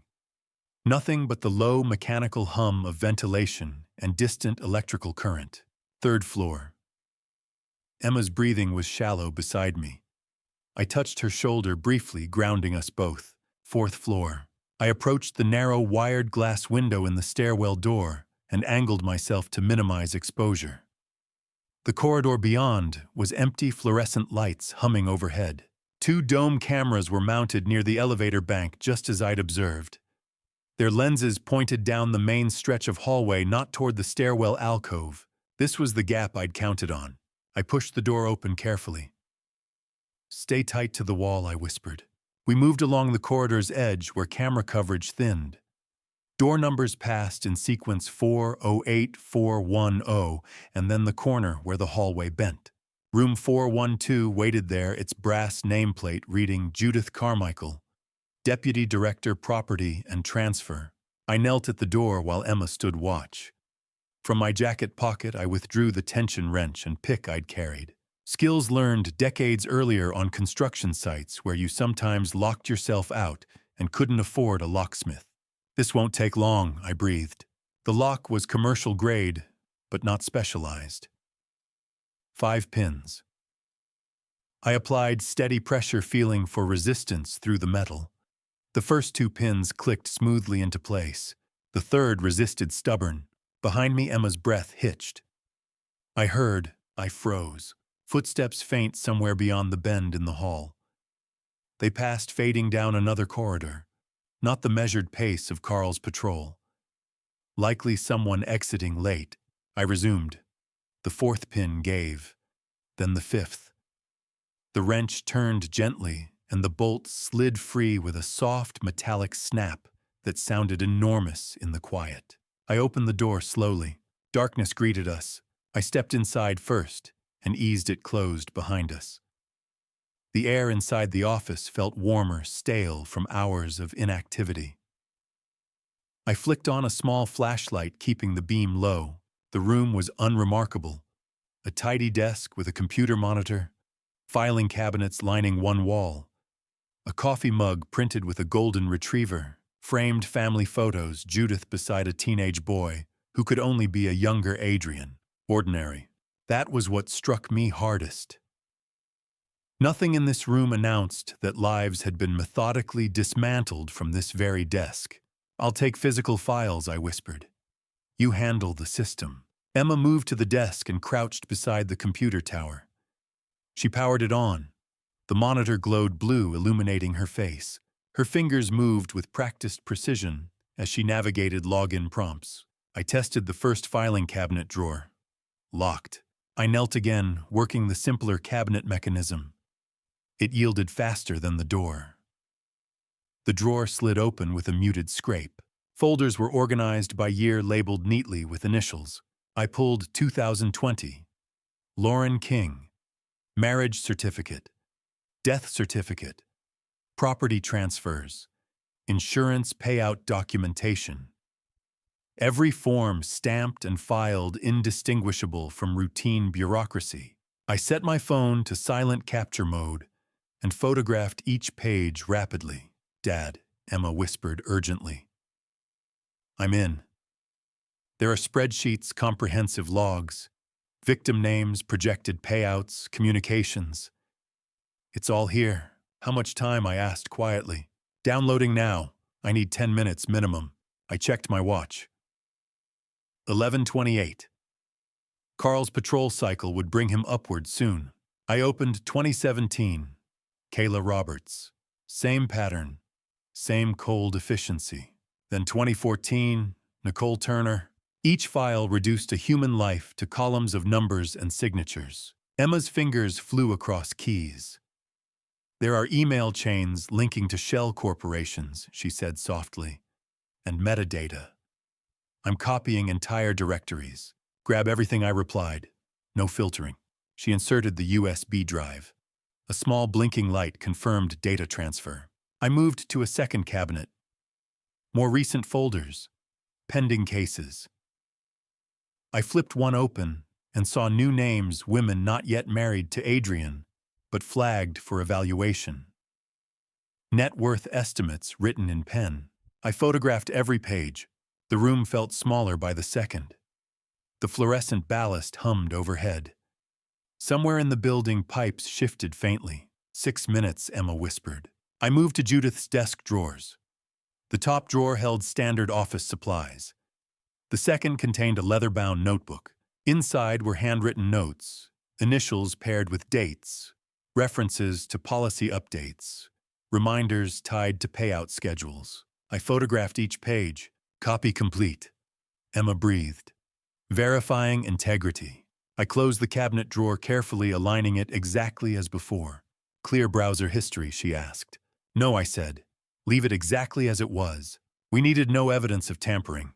I replaced folders in precise order, closed cabinets, wiped down surfaces lightly where we'd touched. Emma removed the USB drive and slipped it back into her pocket. I cracked the door open and listened. Silence. "Move," I whispered. We slipped into the corridor, hugging the wall again. No footsteps, no voices. We reached the stairwell and entered quietly, closing the door without sound. Only when we descended 2 flights did I let out the breath I'd been holding. Our boots moved faster now, but still controlled. Second floor. First, service corridor. The door to the alley remained unlocked. We exited into cold night air and walked briskly but not hurriedly toward the garage entrance. Inside the truck, Emma closed her eyes briefly and pressed her forehead against the steering wheel. "You got it?" I asked. She nodded and pulled the USB drive from her pocket. Everything. I started the engine, heart pounding, not from exertion, but from proximity to disaster. As we drove out of the garage, the building loomed behind us, concrete and silent. For years, Judith had hidden behind those walls, behind procedure, behind paper. Tonight we had taken the paper with us, and this time it wouldn't stay buried. 12 minutes. That's all the time we had before Carl's patrol brought him to the 4th floor. 12 minutes to document years of ending lives and stealing fortunes. My hands moved faster than they had in decades. I pulled the first folder completely free, Lauren King, 2014. The marriage certificate was on top, looking official until you knew what to look for. The notary stamp was slightly off-center, the kind of detail that wouldn't raise questions unless you were specifically looking for forgery.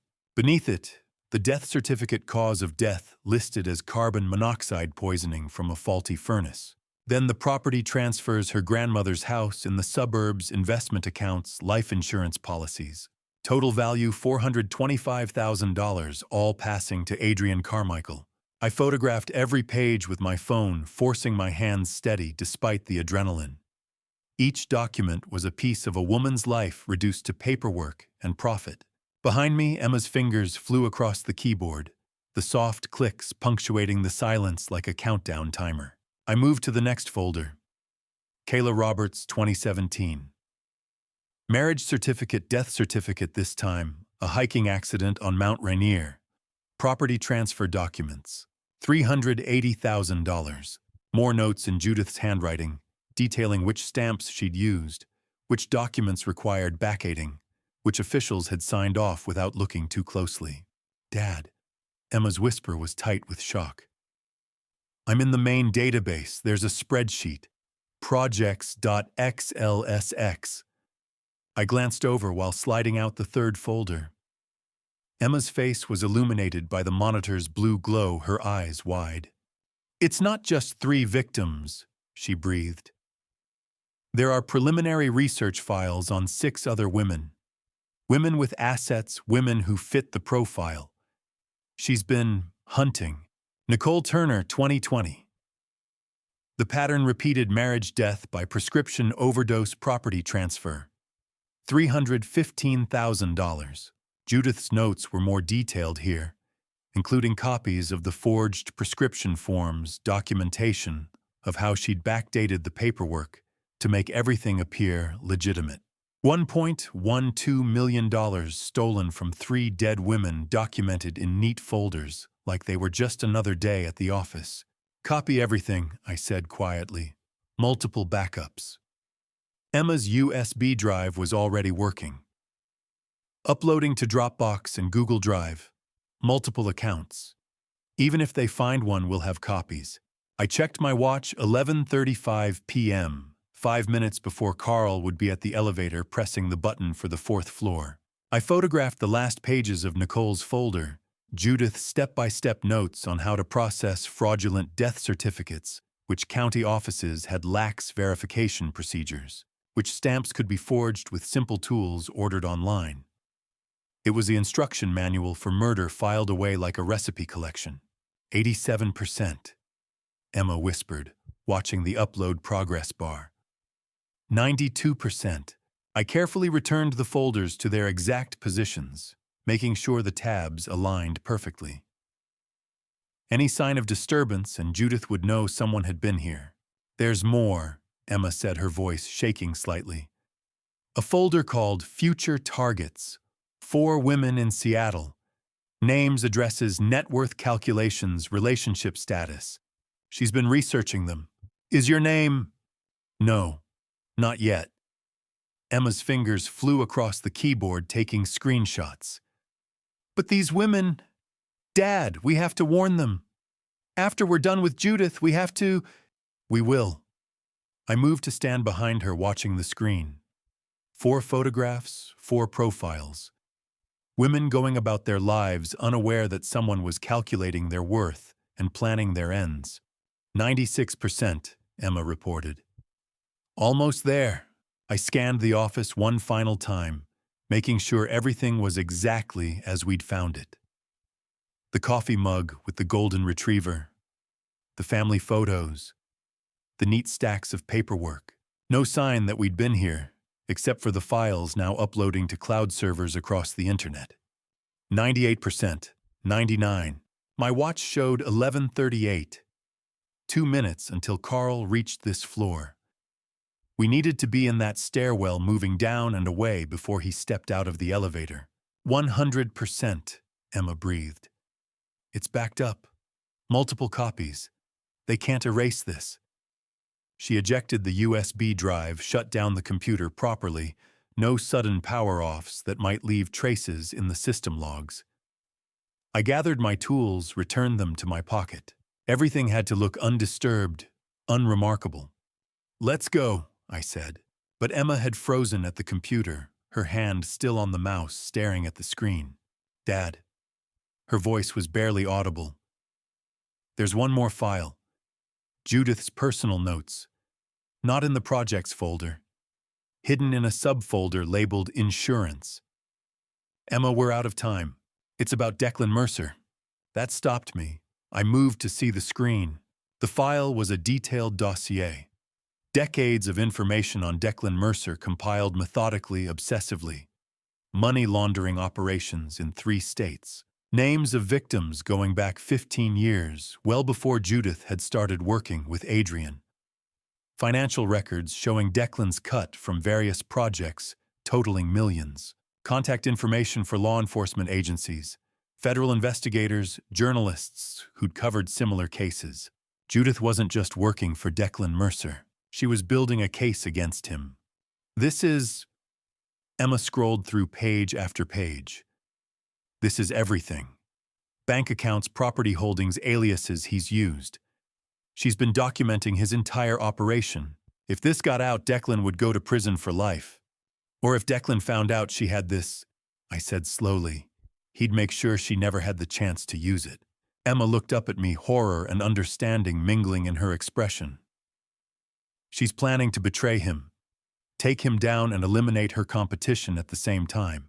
I checked my watch, 11:39, 1 minute. Copy it, I said. Fast. Emma's fingers flew. The file was large years of compiled evidence, but she managed to save it to the USB drive in 40 seconds. The longest 40 seconds of my life. Done, she said, ejecting the drive. We moved to the door. I eased it open, checked the corridor. Empty. The elevator display showed Carl on the 3rd floor ascending. Go, I whispered. We slipped out of room 412, leaving everything exactly as we'd found it. Everything except the digital copies, now stored in 3 separate cloud accounts on a USB drive in Emma's pocket and backed up to my phone. We'd come for evidence of Judith's crimes. We were leaving with something far more dangerous proof that could start a war between 2 criminals, each with everything to lose. The stairwell door closed behind us just as we heard the elevator chime. We almost made it. The evidence was backed up, the room looked untouched, and we were 10 seconds from the door when I heard footsteps in the corridor. Not Carl's steady patrol rhythm. These were faster, purposeful, angry. They stopped outside room 412. I grabbed Emma's arm and pulled her behind the desk. We crouched, barely breathing. Beneath the door, 2 shadows blocked the hallway light. The handle turned. Fluorescence snapped on blinding. Adrian Carmichael stood in the doorway. Carl was beside him, stiff in his security uniform hand, hovering near his radio. Motion sensors. Patrick. Adrian's voice was stripped of charm, cold and precise. 4th floor triggered 20 minutes ago. Did you think I wouldn't monitor my own building? I stepped out, shielding where Emma hid. Stay away from my daughter. Adrian's smile was thin as wire. Your daughter. She's my wife. Legally, what's hers is mine. You're the criminal who broke into a government office. He glanced at Carl. Isn't that right? Carl shifted uneasily. Mr. Carmichael, should I call the police? Not yet. Adrian's eyes stayed on me. Let's see what they thought they could steal. We didn't steal anything, I said, backing toward the desk. No. He entered the room with calm, rehearsed grace. Then why break into my mother's office in the middle of the night? His gaze flicked past me. Where is she, Patrick? Where's Emma? Emma rose from behind the desk. For a heartbeat, surprise cracked his mask. Then it returned. I'm right here, she said, voice steady. And I know exactly what you are. His face softened into concern, so convincing it might have fooled anyone else. Emma, sweetheart, whatever your father told you. Lauren King, she cut in. Kayla Roberts, Nicole Turner. Should I keep going? The mask shattered. What remained was pure calculation. No remorse, no hesitation. Carl Adrian said quietly, Lock the door. Carl hesitated. Sir, I don't think. Lock the door. Training overrode instinct. The lock clicked. Emma, run, I shouted. She bolted toward the emergency exit behind Judith's desk, the fire escape I'd spotted earlier. Adrian lunged to intercept her. I stepped into him. We collided hard. He was younger, stronger, but I'd spent decades hauling concrete and lumber. I drove him backward into a filing cabinet. It tipped. Folders spilled in a cascade. Lauren, Kayla, Nicole, years of meticulous planning scattered across the floor. Carl grabbed my arm. Sir, please. I shoved him off. Stay out of it. Emma slammed the crash bar on the emergency door. The alarm detonated into sound, a deafening shriek. Emergency lights strobed down the corridor. Go, I yelled. She disappeared through the exit. I followed. Behind us, Adrian shouted, but the alarm swallowed his words. The stairwell exploded with flashing light and echoing noise. Emma flew down the metal steps 2 at a time. I followed, gripping the railing, clutching my phone, our photographed evidence secured inside it. Above us, the stairwell door burst open. Adrian's voice echoed down, stripped of charm. "You can run, Patrick, but you can't hide. You can't escape me. You can't escape Declan. We'll find you." His words fractured in the siren's howl as we burst through the ground floor exit into the parking garage. Emma sprinted to my truck, yanking open the passenger door. I hit the key fob. The engine roared. We were moving before the doors fully shut, tires screeching as I took the turn too fast. In the rearview mirror, Adrian emerged at the garage entrance phone to his ear face twisted with fury under fluorescent glare. He was calling someone, Declan Judith, the police. Emma's breathing was ragged. Her hands shook as she checked her phone. The backup completed. Everything's uploaded. Multiple copies. I merged into late-night traffic, checking mirrors constantly. No headlights yet, but that wouldn't last. Adrian had seen the files. He knew we had proof. He'd call Declan, call Judith. They'd all know, Dad. Emma's voice was small. What do we do now? I thought about the files stored across cloud servers, about Adrian's call, about the hornet's nest we just kicked, 2 separate swarms, both lethal. Now, I said, forcing calm into my voice, we make sure the whole world sees it, before they can stop us. Downtown Seattle shrank in the rearview mirror. Somewhere behind us, Adrian Carmichael was mobilizing whatever resources he had left. Declan Mercer was likely learning that his operation had been exposed. Judith Carmichael would soon discover her office had been breached. The hunt had begun. And this time we weren't just running. We were carrying the truth. We drove for 20 minutes, taking random turns through Seattle's late-night streets, until I was certain no one was following. When we finally pulled into the parking lot of a 24-hour diner on the city's outskirts, my hands were shaking so badly I could barely turn off the engine. Nancy, the name on her tag, identified her as the night shift waitress, looked about 50, her kind face weathered by years of long shifts. She poured coffee without being asked, movements efficient and practiced. We slid into a corner booth. I took the seat with my back to the wall so I could watch the entrance. Old habits from construction jobs in rough neighborhoods. Always know your exits. Emma stared at her phone, the glow lighting her exhausted face. Dad, it's blowing up. 15 missed calls from Adrian. 10 from a number I don't recognize. Don't answer. The coffee burned my tongue, but I drank it anyway, needing something solid. We need to think. Think about what her voice trembled with exhaustion and fear. They know we have the evidence. Declan gave you until 7 a.m. That's 6 hours. Adrian knows we know. Judith will see her office in the morning. We can't keep running. I pulled out my phone and scrolled through the photos. Lauren King's marriage certificate, Kayla Roberts' death certificate, Nicole Turner's property transfers, years of calculated theft and planning, now backed up across cloud servers. What if we just send it to the police? Emma asked. Declan has connections. Judith works inside the system. She's been processing fraudulent paperwork for years without getting caught. They'll bury the evidence or bury us before it sticks. Silence settled heavy between us. Around the diner, life continued. A truck driver at the counter nursing his coffee. A young couple holding hands in a booth.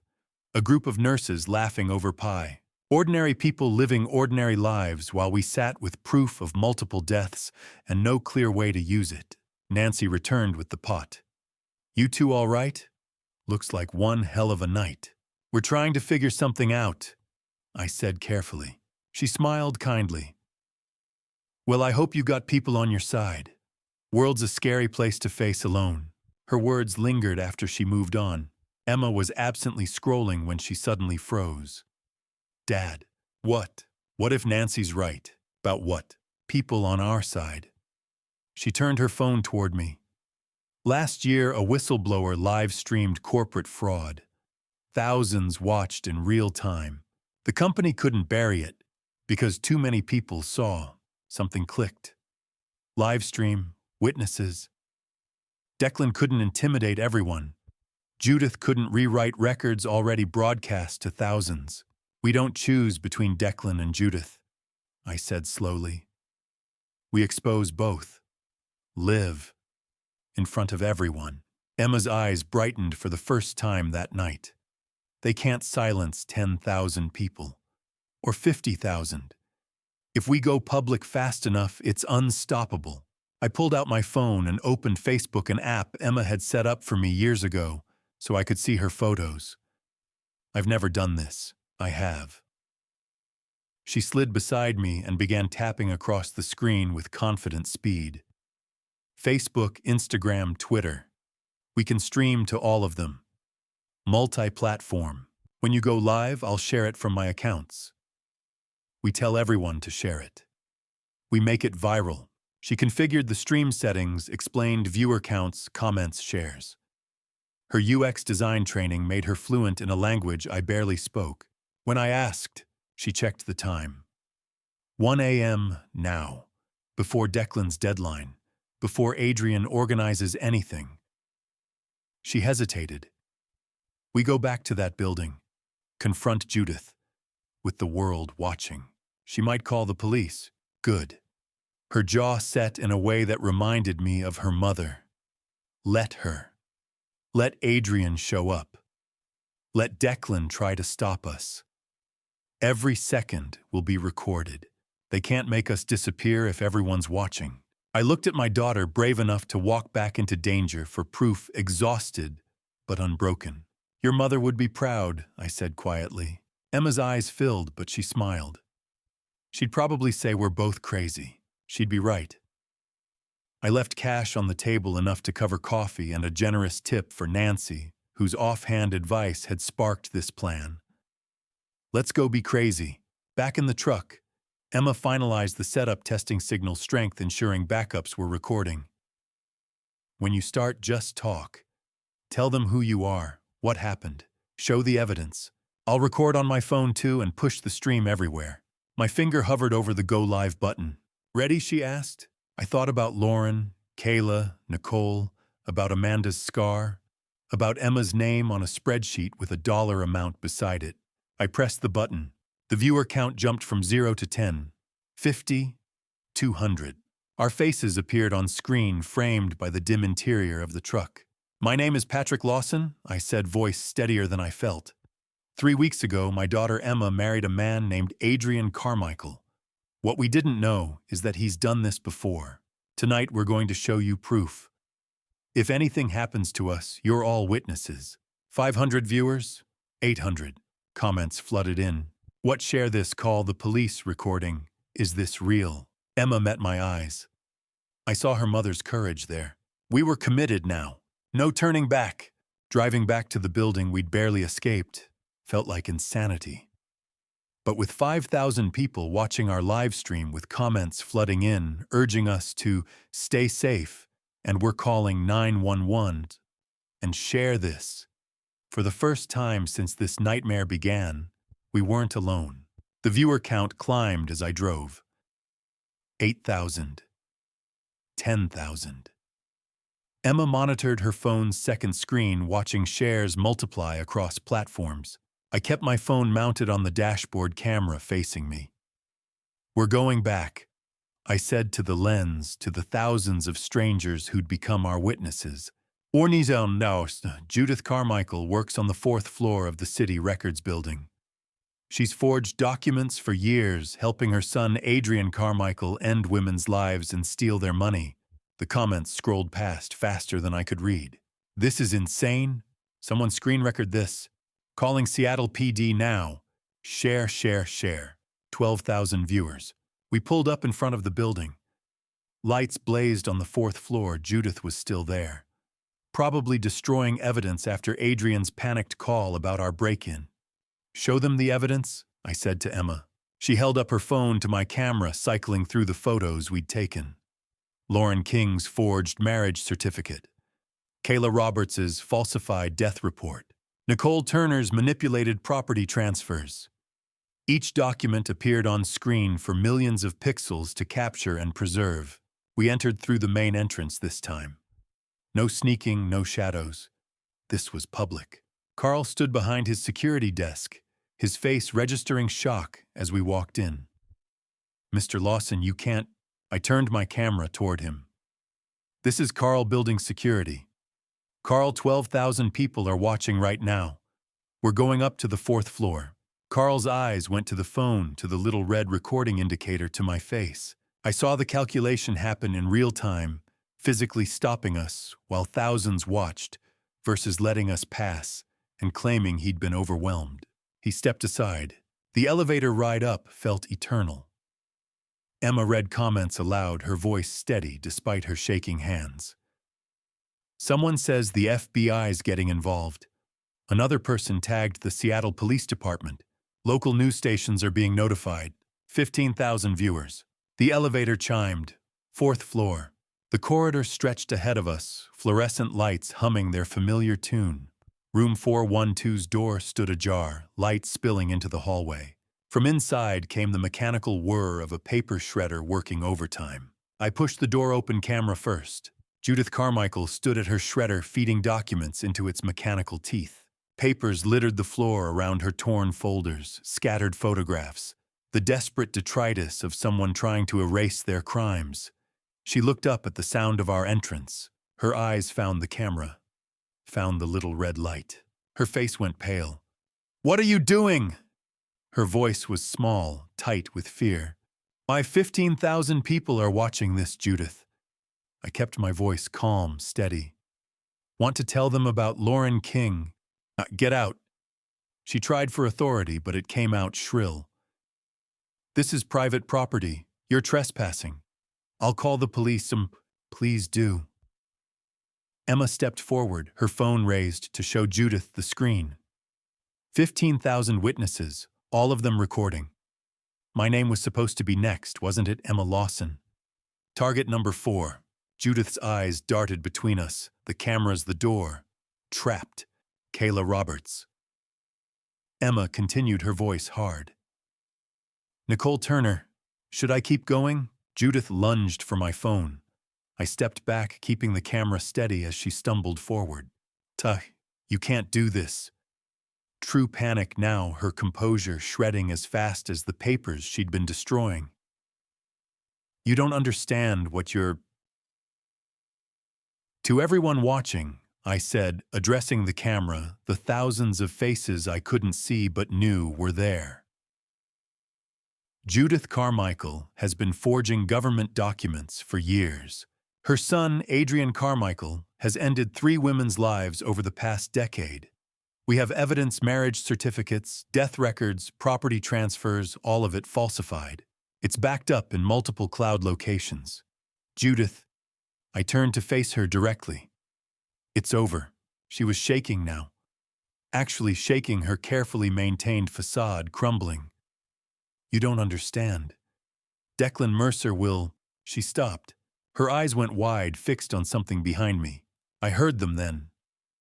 Footsteps in the corridor. Not Carl's uncertain shuffle. Not Adrian's angry rush. These were measured, confident, unhurried. The footsteps of someone who controlled situations rather than reacting to them. A voice I recognized. Henry Foster's voice, but stripped of its elderly tremor, deeper and stronger, spoke from the doorway. "Yes, Judith. Please do tell them about Declan Mercer." I turned, keeping my camera steady. 18,000 viewers now. 18,000 witnesses. The man in the doorway looked like the elderly stranger who'd pressed a warning note into my hand at that restaurant 3 weeks ago. But the way he stood, the way he moved, the cold calculation in his eyes, this wasn't a frightened old man trying to save lives. This was the predator who'd taught Adrian Carmichael everything he knew. "Hello, Patrick." Declan Mercer dropped all pretense, his voice smooth and professional. His eyes found the camera, assessed the little red light, the viewer count visible on my screen. "I trust we have an audience." Behind me, Judith made a small, strangled sound. 18,000 and climbing. Emma said, her voice steadier than mine would have been. Declan smiled, not the warm smile of Henry Foster, but something colder, more calculating. He stepped fully into the room, and I saw he wasn't alone. Two men followed him, their suits expensive, their faces impassive. Not muscle exactly. More like attorneys or accountants. The kind of people who made problems disappear with paperwork rather than violence. Excellent! Declan's eyes swept the room, Judith frozen by her shredder Emma, with her backup camera me with my live stream. Then I suppose it's time we all had an honest conversation. He looked directly into my camera, into the eyes of 18,000 strangers, and smiled. My name is Declan Mercer, and I believe Judith and I have quite a story to tell you. Declan Mercer had just walked into that room in front of 18,000 people watching live. There was no turning back now. What he said next would change everything.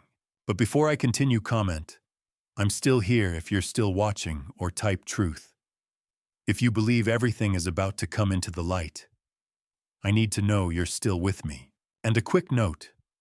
The next part includes a few dramatized elements added for storytelling and educational impact. If that's not for you, feel free to stop here, no judgment at all. But if you're ready to see what Declan said next, let's go back to that moment. The illusion was gone. The trembling old man who had slipped that folded warning into my hand in a candlelit restaurant no longer existed. In his place stood the architect of something far darker, composed, controlled, and radiating the quiet authority of a man who had operated without consequence for 15 years. Declan Mercer stepped into Judith's office as if he owned it, three men moving in perfect formation beside him. Cole Jake and Nick tailored suits, polished shoes, discreet watches that cost more than my truck. They didn't look like enforcers. They looked like accountants, attorneys, consultants. The kind of men who erased problems with contracts and shell corporations instead of fists. I kept my phone raised, camera steady lens fixed on Declan's face. 20,000 people are watching right now, Declan, I said evenly. Go ahead. Say hello. He glanced at the screen, saw the viewer count climbing in the corner, and a faint crease formed between his brows. But the confidence never left his posture. That was his flaw. He didn't understand the permanence of digital witnesses. 20,000, he repeated lightly, almost amused. Impressive, Patrick. But you're still thinking too small. Judith, who had been standing near her desk with a half-shredded folder in her hand, opened her mouth. Declan, what exactly are you? Quiet, Judith. He didn't even look at her. The dismissal was effortless, practiced. Your little side project is finished. Then he turned fully toward me, and by extension, toward the thousands of people watching from their phones and living rooms and offices across the city and beyond. You performed beautifully, Patrick. He continued smoothly. The outraged father, desperate to protect his daughter. I gave you exactly what you needed. The address, the victim names, the pattern. Just enough to dismantle Judith's credibility and dismantle her operation without any trail leading back to me. Emma's voice cut through tight with anger. You used us. Declan tilted his head slightly, as though she had just pointed out something obvious. Of course I did. Judith's incompetence was beginning to attract federal scrutiny. That's bad for business. I required her removal, but it had to appear organic. Enter Patrick Lawson, clean record, no criminal ties, acting purely from paternal instinct. Perfect. The viewer count ticked upward in the corner of my screen. 25,438, 27,102, 28,600. You're confessing, I said calmly, in front of nearly 30,000 people. He actually laughed, not forced, genuinely entertained. Confessing, no, Patrick. Explaining. There's a distinction. He walked to Judith's desk, picked up one of the folders she had tried to destroy earlier, flipped it open with mild contempt, then dropped it back down. Judith's model was crude. 4 women eliminated for less than 1 million total. Messy. Obvious. Predictable. The kind of amateurism that draws unwanted attention. He faced the camera again. My operations are larger, cleaner, corporate.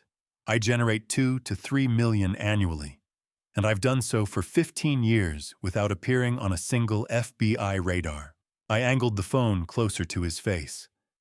For everyone watching, Declan Mercer just admitted to running organized criminal operations for over a decade.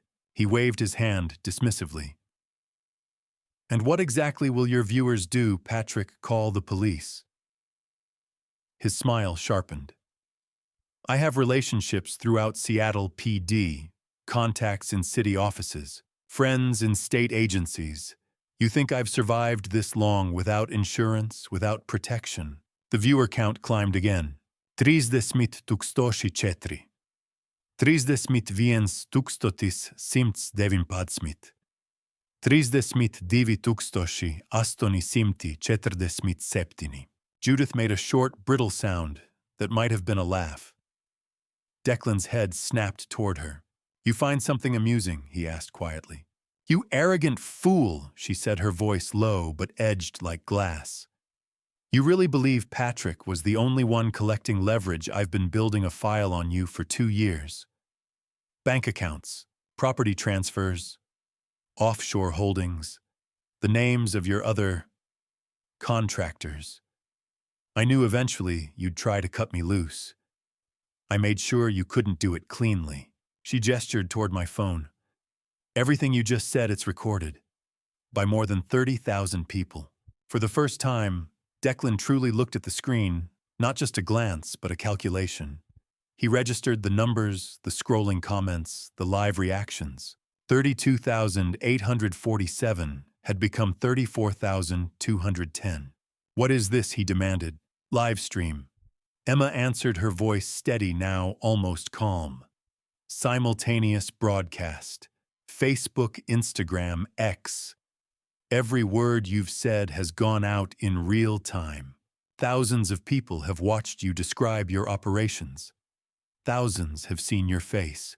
Declan's expression shifted. The composed executive evaporated, replaced by something stripped and volatile. Turn that off, he ordered. Now. He stepped toward me, arm extending for the phone.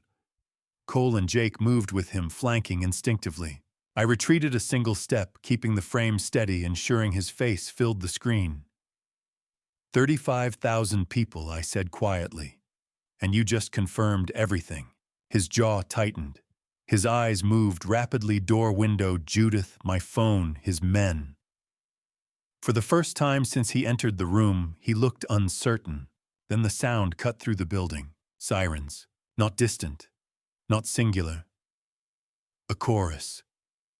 Approaching from multiple directions. Cole's hand landed on Declan's arm. We need to move, he muttered urgently. Now. Emma had already moved toward the window. Dad, she whispered, astonishment in her tone. Look. I joined, her phone still raised. 4 floors below the street blazed with red and blue light. Patrol cars lined both sides of the building. Sheriff units, unmarked vehicles. I recognized federal plates from prior construction contracts. 35,000 viewers, Emma murmured. How many do you think called 911? All of them, I replied. More sirens layered in. A helicopter beam swept across the facade of the building, bright white light cutting through darkness. On my screen, the comment feed was a flood. Police are there. FBI just arrived. He can't escape. We're recording this too. Declan stood motionless for a split second, watching the reflection of flashing lights flicker across the walls. 15 years of meticulous control undone in less than 10 minutes of arrogance. You did this, he said, his voice hollow now. No, I answered without lowering the phone. You did. I just made sure it was visible. Below us, I heard the main entrance doors slam open. Boots struck tile in coordinated rhythm. The sound carried up through the stairwell, decisive, organized, trained. Declan's empire wasn't collapsing in secrecy. It was collapsing in full view. Cole stepped back instinctively. Jake's composure cracked entirely. Nick looked toward the emergency exit as if calculating odds. The stairwell door at the end of the hall burst open. Tactical officers poured into the corridor in controlled formation, weapons raised but disciplined voices clear and authoritative. Seattle police, nobody move. Red laser dots danced across tailored suits. Declan's shoulders sagged just barely. Enough. His men froze. Judith stood rigid near her desk, silent. I kept the camera trained on Declan's face as officers closed in and secured wrists with practiced efficiency. The viewer count surged past 40,000. The comments continued to cascade. Justice. He's done. We saw it all. Declan met my gaze one last time as they pulled him back. For 15 years, he had believed himself untouchable, invisible, protected by influence and precision. He had underestimated only one thing: witnesses, and in the end, it wasn't force that brought him down. It was exposure. For 15 years, Declan Mercer had operated behind layers of distant shell companies, intermediaries, corrupt officials who signed papers without asking questions. He had built insulation around himself so thick that no accusation ever touched him directly. It took less than 5 minutes of unchecked arrogance in front of a live camera to strip all of it away. He stared at my phone screen at the viewer count climbing in the corner 38,293 and rising. I watched the change in his expression in real time. Confidence drained first, then calculation, and finally something that looked dangerously close to disbelief. I didn't lower the phone. I didn't let my voice waver. To everyone watching, I said clearly, Declan Mercer just admitted to running organized criminal operations in Seattle for 15 years. Judith Carmichael forged official government records and helped facilitate the deaths of multiple women, including those targeted by her son, Adrian Carmichael. All evidence has been secured and backed up in multiple locations. The comment feed moved too fast to read in full. FBI has been called. Screen recording. Sharing this everywhere. Declan's jaw tightened. His gaze snapped toward Cole. Get that phone. Cole took a step forward, but I was already moving backward toward the door, keeping Declan centered in frame. Emma stayed tight at my side, shoulder brushing mine. You touch us. Emma said, her voice steady and controlled, and 40,000 people will see exactly what you do. Jake and Nick hesitated. They looked at the screen, looked at the flashing viewer count, looked at the comments. They understood something Declan had been too arrogant to grasp. This wasn't a private confrontation. This was permanent.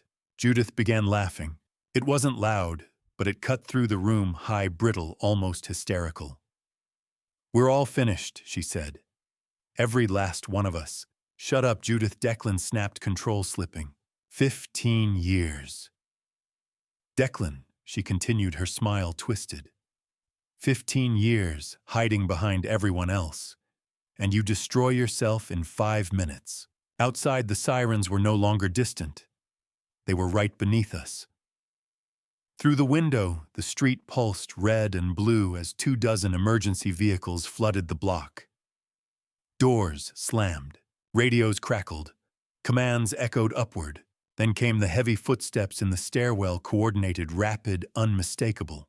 Declan's composure fractured. This isn't over, he said, voice tight. I have attorneys. I have leverage. You had leverage, I interrupted calmly. Now you have 50,000 witnesses. The door burst inward. Seattle police, hands where we can see them. Officer Johnson led the tactical entry, weapon raised, but controlled Sergeant Cooper directly behind him. More officers poured in, spreading through the office with disciplined precision. Declan Mercer, Sergeant Cooper demanded. Declan's face cycled through fury, calculation, defeat. Then finally something colder, resignation. Slowly, deliberately, he raised his hands. Cole's went up instantly. Jake and Nick followed without protest. Judith lifted hers too, though she was still smiling in that strange, bitter way. Patrick Lawson, Emma Lawson, Officer Johnson located us near the window. That's us, I answered. Still live streaming. 53,000 watching. Johnson nodded sharply. We've received hundreds of calls. FBI notified. Units are en route. Sergeant Cooper stepped in front of Declan and snapped handcuffs around his wrists. Declan Mercer and Judith Carmichael. You are under arrest for conspiracy, extortion, accessory to multiple counts of homicide. He continued reading rights as officers secured Judith. Then Cole, Jake, and Nick. I didn't stop filming. For everyone watching, I narrated Declan Mercer, Judith Carmichael, and 3 associates, Cole, Jake, and Nick, are now in custody. Officer Johnson turned to me. Mr. Lawson, are there additional individuals involved? Adrian Carmichael, I said immediately. Judith's son. His apartment, I gave the address. Johnson relayed it into his radio without hesitation. Units already moving, came the reply. Emma leaned into me slightly, the tension finally draining from her posture. Dad, she whispered, is it really over? Declan, escorted toward the door in handcuffs, stopped for half a second and turned his head toward us. His eyes weren't wild. They weren't panicked. They were focused. You think you won, he said quietly. His voice had lost its polish. It sounded colder now. You just made yourself visible. Everyone who worked for me, everyone whose operations you exposed, they all know your names now. Sergeant Cooper tugged his arm. Keep moving. But the words lingered in the air like smoke. Officer Johnson stepped closer to us. Mr. Lawson, we need you and your daughter to accompany us. We'll need full statements, and we'll need to ensure your safety. He glanced at my phone again, where the viewer count had crossed 60,000. Mercer's network is broader than this room. Until we secure everyone tied to him, you're both considered at risk. I looked at Emma. Exhaustion lined her face, but so did strength. Then I looked at Declan being led away, his associates following in cuffs. Judith still wore that strange smile, as if even defeat carried some twisted satisfaction. The live stream continued. 60,000 people were watching. Messages flooded in, asking if we were safe, thanking us, promising to keep sharing the video. I had wanted witnesses. Now I had more than I ever imagined. But Declan was right about one thing. Exposure cut both ways. His empire had fallen in front of millions, and in the process, our faces had been broadcast just as widely. We'll come with you, I told Officer Johnson. Then I turned the camera slightly toward myself and Emma. We're safe. Law enforcement has secured the scene. Thank you to everyone watching, to everyone who called, to everyone who refused to look away. Before I could end the stream, Johnson's radio crackled loudly.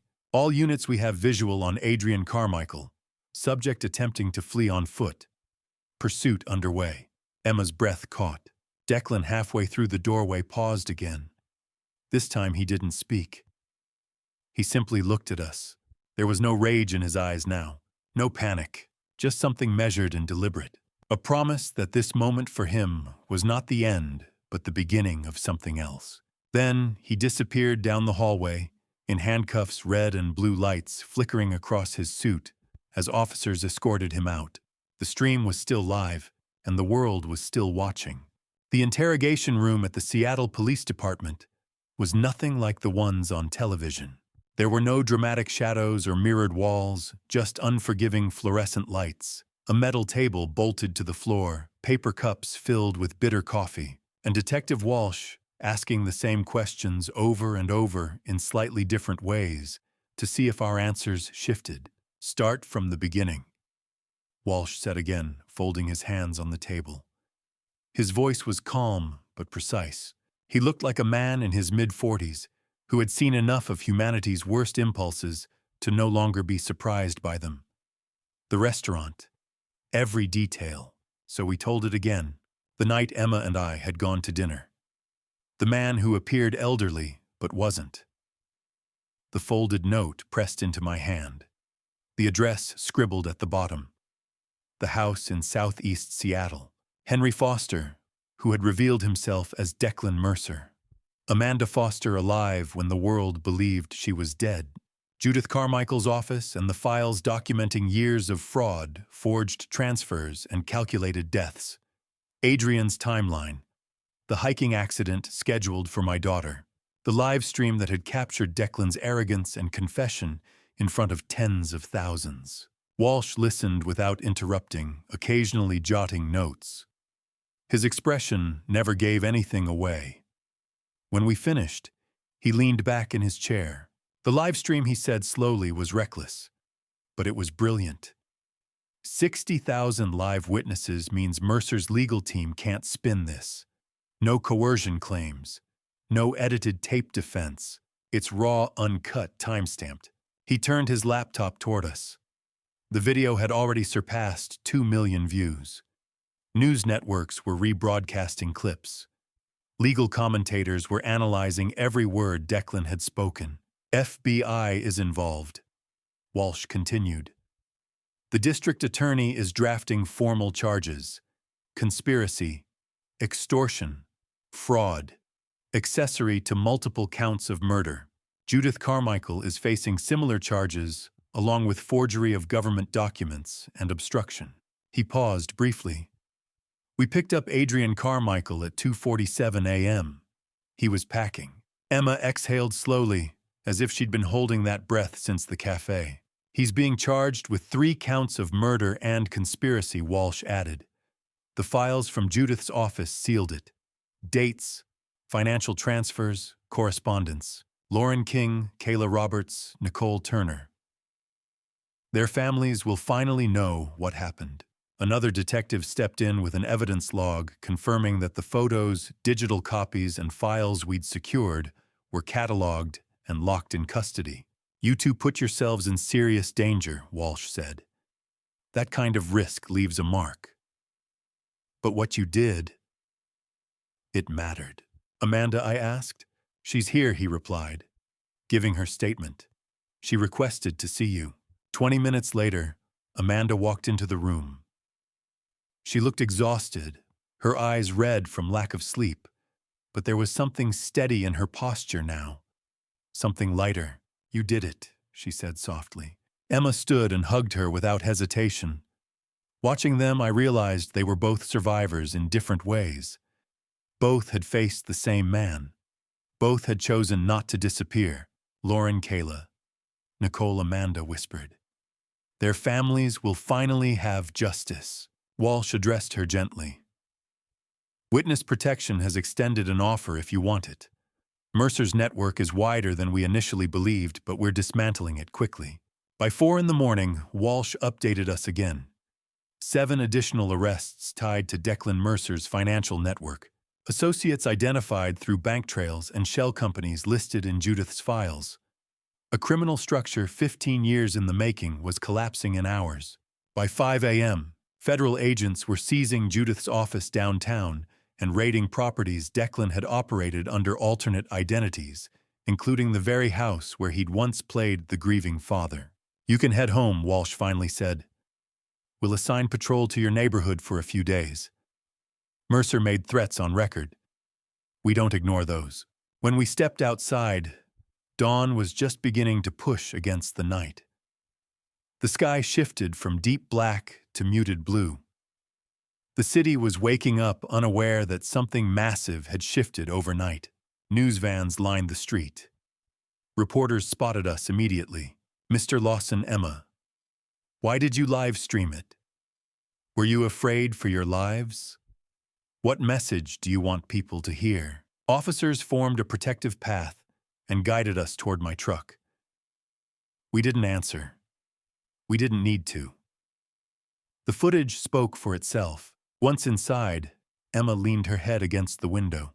Dad, she asked quietly, is it really over? I thought about Declan's final expression, about his reach, about the possibility that someone else in his network might hold a grudge. But I also thought about 60,000 people who had witnessed his confession live, about millions more who had watched afterward, about federal indictments already underway. Yes, I said at last. It's over. You're safe. She closed her eyes and fell asleep before we reached the freeway.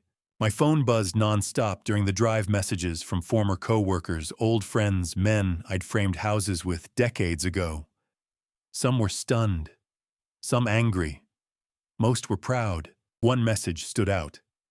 Amanda, thank you for believing, for fighting, for not giving up. You gave me back something I thought I'd lost forever. I stared at it for a long time before saving it. I didn't know how to respond. By the time we pulled into our driveway, the sun was fully up. Emma stirred as I shut off the engine, blinking in brief confusion before memory returned. We're home, I said gently. Inside the house looked exactly the same. The photos Sarah had chosen still lined the hallway. The kitchen table still bore faint scratches from projects I'd built over the years. Everything was unchanged, and yet everything felt different. 3 weeks earlier, Emma had been a newlywed imagining a future. Now she was something else entirely. A survivor who had walked into the jaws of a predator and come back stronger. I had learned something too. Being a father doesn't always mean shielding your child from every threat. Sometimes it means standing beside them when the threat appears. Sometimes it means admitting you almost missed the warning signs. Later that week, I sat in my living room with morning coffee watching coverage of Declan Mercer's arraignment. Seeing him in an orange jumpsuit, hands cuffed, facing life in prison, it felt surreal. The man who once believed himself untouchable now stood before a judge stripped of influence. The nightmare was finished. But the lessons were permanent. Emma stopped by that morning. She looked steadier, the haunted look in her eyes beginning to soften. We talked openly about the red flags I had nearly ignored. He insisted on handling all the paperwork, I admitted. I should have questioned that. We moved too fast, she said. 3 weeks from meeting to marriage. I wanted you happy so badly, I said quietly, that I convinced myself my instincts were just paranoia. She squeezed my hand. But when it mattered, you trusted them. I almost didn't, I confessed. That's what scares me. She leaned her head on my shoulder, just like she used to when she was a little girl afraid of thunderstorms. But you did. And now I know something important. When I face something terrifying, I don't have to face it alone. I wrapped my arm around her. Neither do I said softly. Neither do I. And to you, listening to this story, I want to leave you with something real, something stripped of drama and headlines and sirens. I'm not a hero. I'm not extraordinary. I'm a father who almost ignored his instincts because I didn't want to disrupt my daughter's happiness. I wanted so badly to see her married, secure, and loved that I nearly convinced myself the unease in my chest was just overprotectiveness. That's the part that still unsettles me. The danger wasn't only the man she married. The danger was how close I came to doubting what I knew deep down. If you take anything from this, let it be this: don't silence your instincts simply because the truth is inconvenient. Don't rationalize away red flags because the surface looks polished. In every family story, the warning signs are present. Sometimes they whisper. Sometimes they hide behind charm. Sometimes they show up in paperwork in timelines that move too fast in control disguised as care. But they are there. And in so many grandpa stories, we speak about wisdom like it's a gift that automatically arrives with gray hair. It isn't. Wisdom is only useful when you're willing to act on it. I thank God that I listened that night. I thank God that fear did not overpower responsibility. And I thank God that my daughter is alive to write her own future. Without God's guidance, I might have chosen peace over confrontation. Without God's protection, this story could have ended in silence instead of justice. Faith doesn't erase danger. It doesn't make the world safe by default. But God steadies your hands when they tremble. God clears your mind when confusion clouds judgment. God gives courage when comfort tempts you to stay quiet. And sometimes that clarity, just that one moment of clarity, is what separates tragedy from survival. What I believe now is simple evil thrives where people refuse to look closely. It grows in silence. It feeds on politeness and denial. Secrets are a predator's shield. Exposure is the only antidote. When something feels wrong in your own family story, don't wait for undeniable proof. Ask questions early. Read the documents carefully. Notice patterns. Protect the people you love before someone else exploits your hesitation. I learned the hard way that being agreeable can be dangerous, that avoiding conflict can create space for harm. Love should never require blindness. Trust should never demand the surrender of reason. If this feels like one of those grandpa stories meant to be passed down at a kitchen table with quiet gravity, then let this be the lesson you carry forward. Trust your instincts. Guard your family with courage, and never underestimate what truth can accomplish when it is brought fully into the light. This isn't simply a dramatic account meant to shock. It is a family story about courage under pressure and faith tested in the darkest hours. It is about a father who almost failed, but chose at the last moment to stand firm. And if you hear echoes of other grandpa stories in this one's stories, where hard lessons are learned through fire, then understand that those lessons exist for a reason. They are reminders that vigilance is love in action. There is another truth I carry now. Protecting your family does not always mean shielding them from every storm. Sometimes it means walking beside them into the storm. Sometimes it means admitting you were wrong to ignore your intuition. Sometimes it means apologizing for nearly choosing comfort over courage. In every meaningful family story, growth comes through honesty, through difficult conversations, through facing what you'd rather avoid. If this message resonated with you, if something in it stirred a memory or a warning or a realization, let me know where you're watching from. I read those comments more than you think. Share this family story with someone who might need the reminder that instincts matter and courage counts. And if you believe more, grandpa stories like this should be told not just for entertainment, but for the lessons they carry. Consider subscribing and staying connected. We live in a world where noise is constant, and truth is often buried beneath distraction. But when truth is exposed, when people refuse to look away, when witnesses stand together, darkness loses ground. That's what I saw the night everything changed. Not just danger, not just fear, but community, accountability, light. Thank you for walking through this journey with me from beginning to end. Thank you for listening carefully. Thank you for caring about people you may never meet. And one final reminder offered gently. Some upcoming stories may include dramatized elements created for educational and storytelling purposes. They are meant to illuminate lessons, not to mislead. If that style isn't what you're looking for, there's no pressure. Choose the content that speaks to you. But wherever you go next, remember this trust. What your heart warns you about, protect those you love fiercely, and never forget that even one voice, when joined by thousands, can change everything.